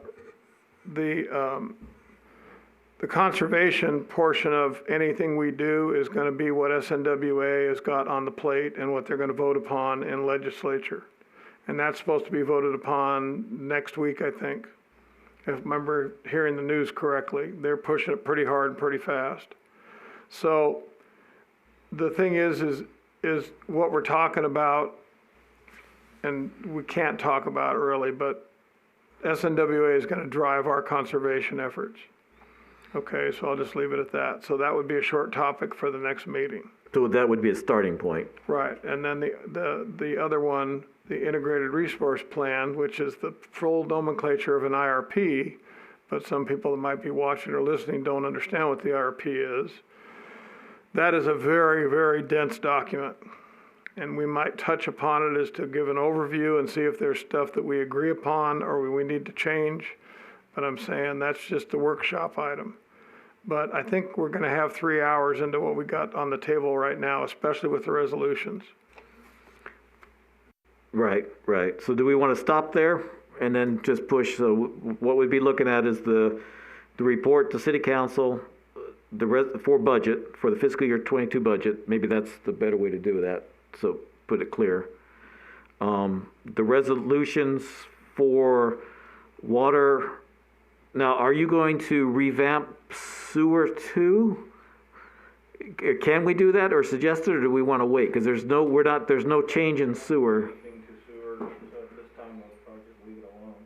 Okay, the only thing is that you've got that one terminology that doesn't make any sense, but as long as we get to where it says that it's gonna do sewers at wholesale rate for municipality, which doesn't make any sense, but, maybe we can do the two and then see what would go from there. Yep. Okay. So then, yes, it could be medium or long, so I think actually we're just gonna start. You're a very good point. We're just going to start on the rate study, then we're going to probably have to quit. We're not even going to get there. So we've got 3 items for the workshop. Well, do you want to start with it just so we can say what we want to do, because we'd be able to discuss it. That would be a portion we could just put it on there. Yeah, as Greg mentioned, they're probably going to be voting on that in the next week or two, so it would just a brief discussion on what their recommendations are and what we need to do to meet those recommendations. I guess. Okay. I think the impacts on Boulder City would be worth knowing, like how much does that reduce our water consumption? I guess it's a tough question, but that would be useful to know. Okay, so what we'll do is, so the report, the resolutions are first, the rate study we definitely want to get started on, and then the conservation, and then if anything happens, then we just say we have to defer it to later. So, but the conservation, so at least we get the idea of what we are looking at, and then the IRP would be next, like probably June. Yeah, and I guess my question for the committee would be, do you want to start the water conservation discussion with kind of a high-level presentation from SNWA on the overriding issue, or just? I would say no. I'm sorry. I'm adamant again, but it depends on what the rest of the committee. I don't think that workshop would have time, but. I think we need the numbers, like, okay, they have this law, how does it impact Boulder City? Right, and I need to know how they're gonna vote on the law. Right. Whether the law's been enacted and how does it affect us as the final end user of SNWA water. That's what I'm looking for. So we don't need a presentation, we just need to know how the vote in legislature went and what we're dealing with. Yeah, right now the language in that bill draft is very, very brief. It's not very detailed. So. Yes, if we got an executive summary or something with a basic aspect, then that would be. The minimum we can bring, depending on where it is along in the process in May, we can just bring either the bill draft or how far along it is and put it in the packet. Yeah, we really, and unfortunately that was another reason if we don't really necessarily want a person to be here, because if we do have to put that subject off, we don't want them to come here and find out, because if the resolutions end up taking a lot longer, we've got a time schedule that we have to start the regular meeting on. But even your interpretation, I mean, you're a water guy, you know, what do you think? You know the water here, you know the law. What would be your estimate? You know, we could discuss that at the workshop. What you think? Yeah, we could, if we can get a handle on what that acreage actually is, square footage, we could probably put some numbers to it. Yeah. Even if we're not sure, I mean, I'm not going to. It may be an estimate. Yeah. Okay. Great discussion. Okay, so again, Dennis, so we've got the report, the resolutions, the rate study, and conservation, right? Yep. Okay, that's the workshop. For the workshop. Yep. Okay, everybody agree on that? Are we okay? Okay. So the IRP's pushed off to the next whatever. Yeah. Okay, yeah. Yep. And so then the regular meeting, we would have to pretty much do, okay, so we would be doing the, for possible action approval of minutes, and so whatever minutes are completed and ready for that date's what we'd put down. Now, do we want to do ongoing capital or do we want to drop that for this meeting? We talking money or percentages? Percentage is supposed to be every other month, right, Dennis? Yeah, that would be in June. It's just a matter, only reason I say is that if we have it there every month, and it's like if something comes up, you can talk about it, is all. Yeah, we could do a CIP update if necessary, just say no change or there is a change. Right. Okay. We'll just leave it on there then. Okay. And then we're gonna have, or even actually number 2, just so to get it off the done, number 2 would be for possible action, vote on report to City Council for fiscal year 22 budget. And then number 3 would be the ongoing capital. Or just SIP, or if you wanted to say capital improvements, period. That way, we just keep it on there and we can always, something new comes up. So just capital improvements, it's what you said already, but good. And then I guess for possible action is discussion of Boulder City utility rate resolutions in case we do decide that we're ready to vote on it. Because, yeah, I think we do, don't we? It has to be, because we need to have it, they have to have it in 2 different meetings, and so it has to be, if you're going to by July 1st, you have to have it. Yeah, and I think just soon as we can get it is better, regardless. The city clerk thinks we only have to have that 1 meeting, but I think we should try to get that done in May. Okay. So then we don't need to put the rate study or the conservation on that because we've already talked about it, and we're not going to continue into the regular meeting. There's nothing to be voted on, I don't believe, at that point. We're not going to be ready. So then we just put number 5 and number 6 so we can just make sure that we're ready to go. So the time scale and the future agenda items. Yep. Weren't you going to have Dennis discuss the terms? Yes, thank you. Our member terms and. Right. And so that, you want to put that in the regular meeting? That would give us a little freedom. Yeah, I've got down on the regular meeting. Yep. Because I don't know if there's any action on that or not. I don't think there's any action. Okay. At least not on that meeting. I just try to make sure we put possible action on everything in case we have to put a vote, just to be on the safe side. And then was George going to present the 3-page I thought that was brief to council? Do we want that then or June? Because that would still be enough time to get it in they would still have it. If we did it June, because we're looking like we're getting a heavy schedule, and if it's a 3-page, it might be a little bit tight. If that's okay with everybody. There's no urgency with me. June is fine. Either way is fine, but June is fine. So I would think, is that okay, Eileen? Okay. Sorry, anything else I missed? Okay, anybody? Okay, so just so the regular meeting would be, just repeat it, make sure we're not missing anything. The minutes, then we'll do the report, vote up, so it'd be for possible action, discussion and vote on the report to City Council on the fiscal year 22 budget. Then we would put update on capital improvement projects.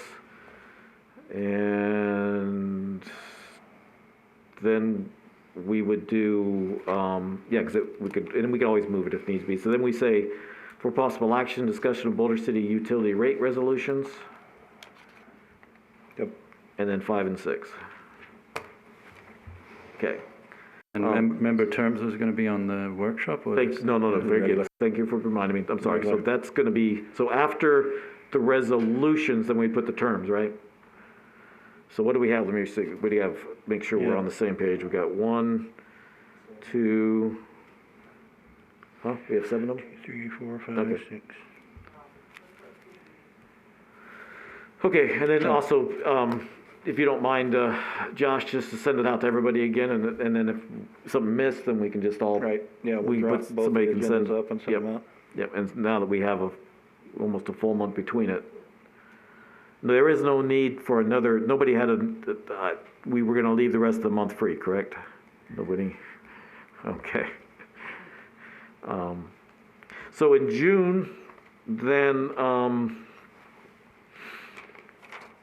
we would be looking at the rate study again. And then, next month we'll know if we have to extend the resolutions or not.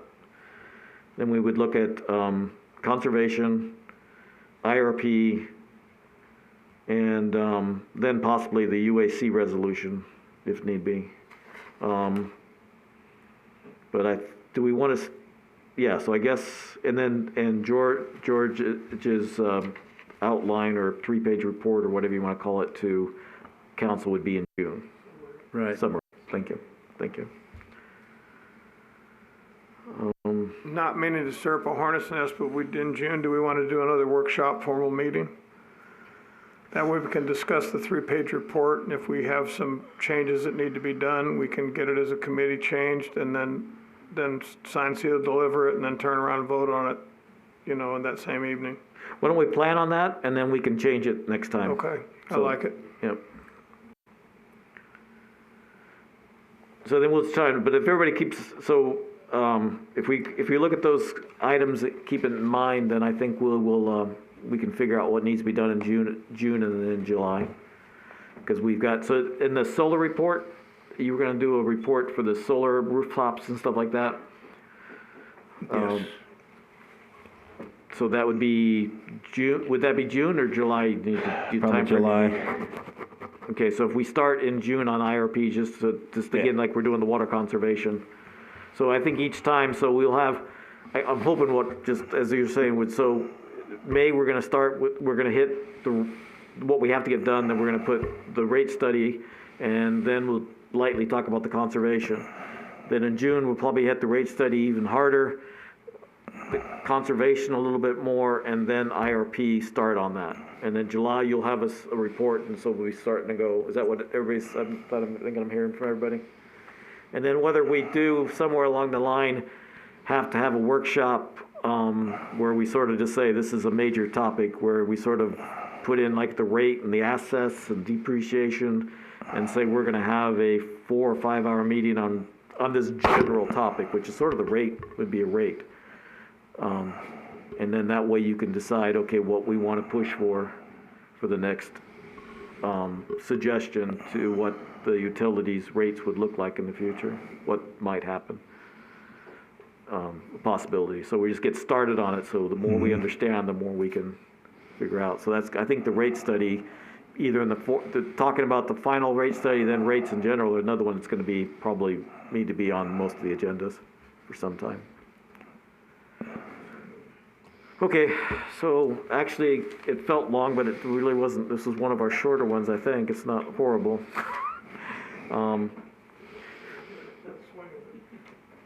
So is there anything else on the agendas? Okay, well, that was great discussion. I appreciate everybody's time and effort.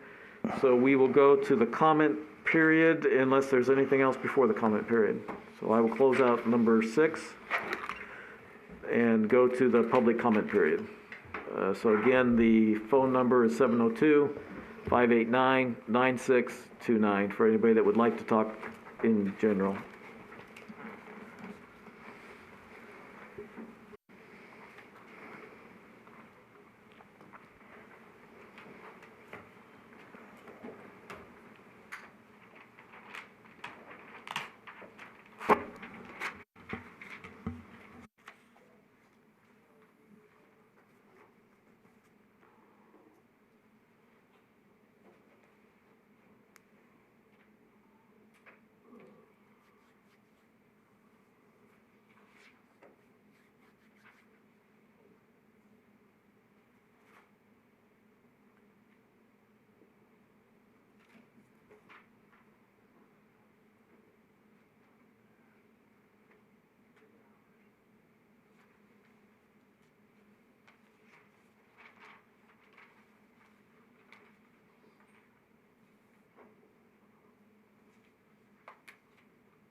One more time, we have opened up for comment period, the last comment period, which is the phone number is 702-589-9629.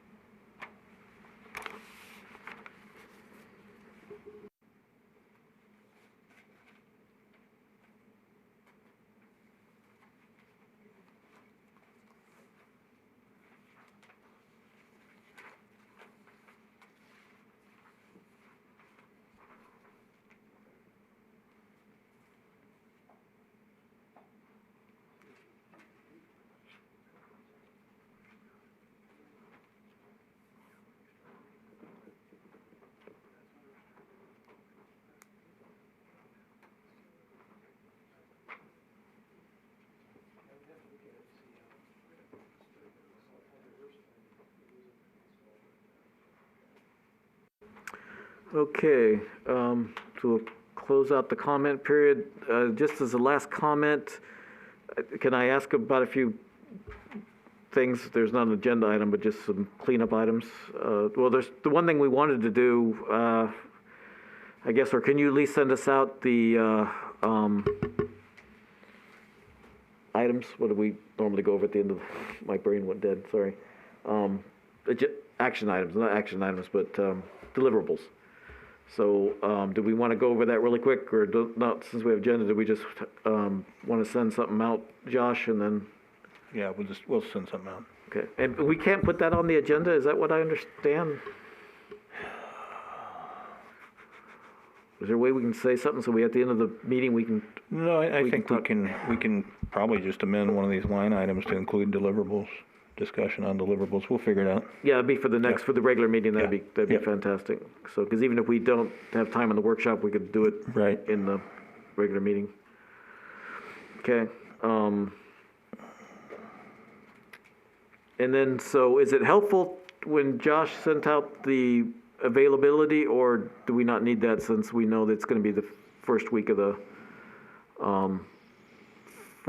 month, first Wednesday? Because I don't think we got one sent out this time, which is, I'm not being negative, I'm just trying to figure out if it helped people to get it sent, a calendar reminder type thing. We'll send out a calendar invite. Just accept or not accept it. And the other thing is, if he does send it out, because it's on record, if somebody jumps us in the sense of our time limit, then we've got first dibs on the time. Right. Okay. So that's what I worry about, because you say our Wednesdays are open the first week, the first of the month.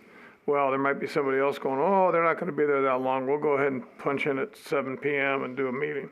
So, yeah, I think it needs to be sent out. It needs to be put in the calendar to where we're all on the same page and we know what we got going on. Yeah, and then we're doing a workshop and a regular meeting. It helps to just remind us all that we've got two separate, we got to be here at 1.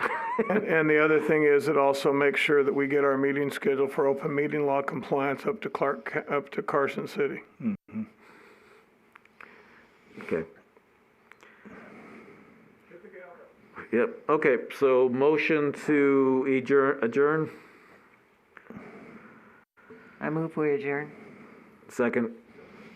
Okay, all in favor? Aye. Any opposed? Okay, we're closed at 4:14. Thanks a lot, everybody.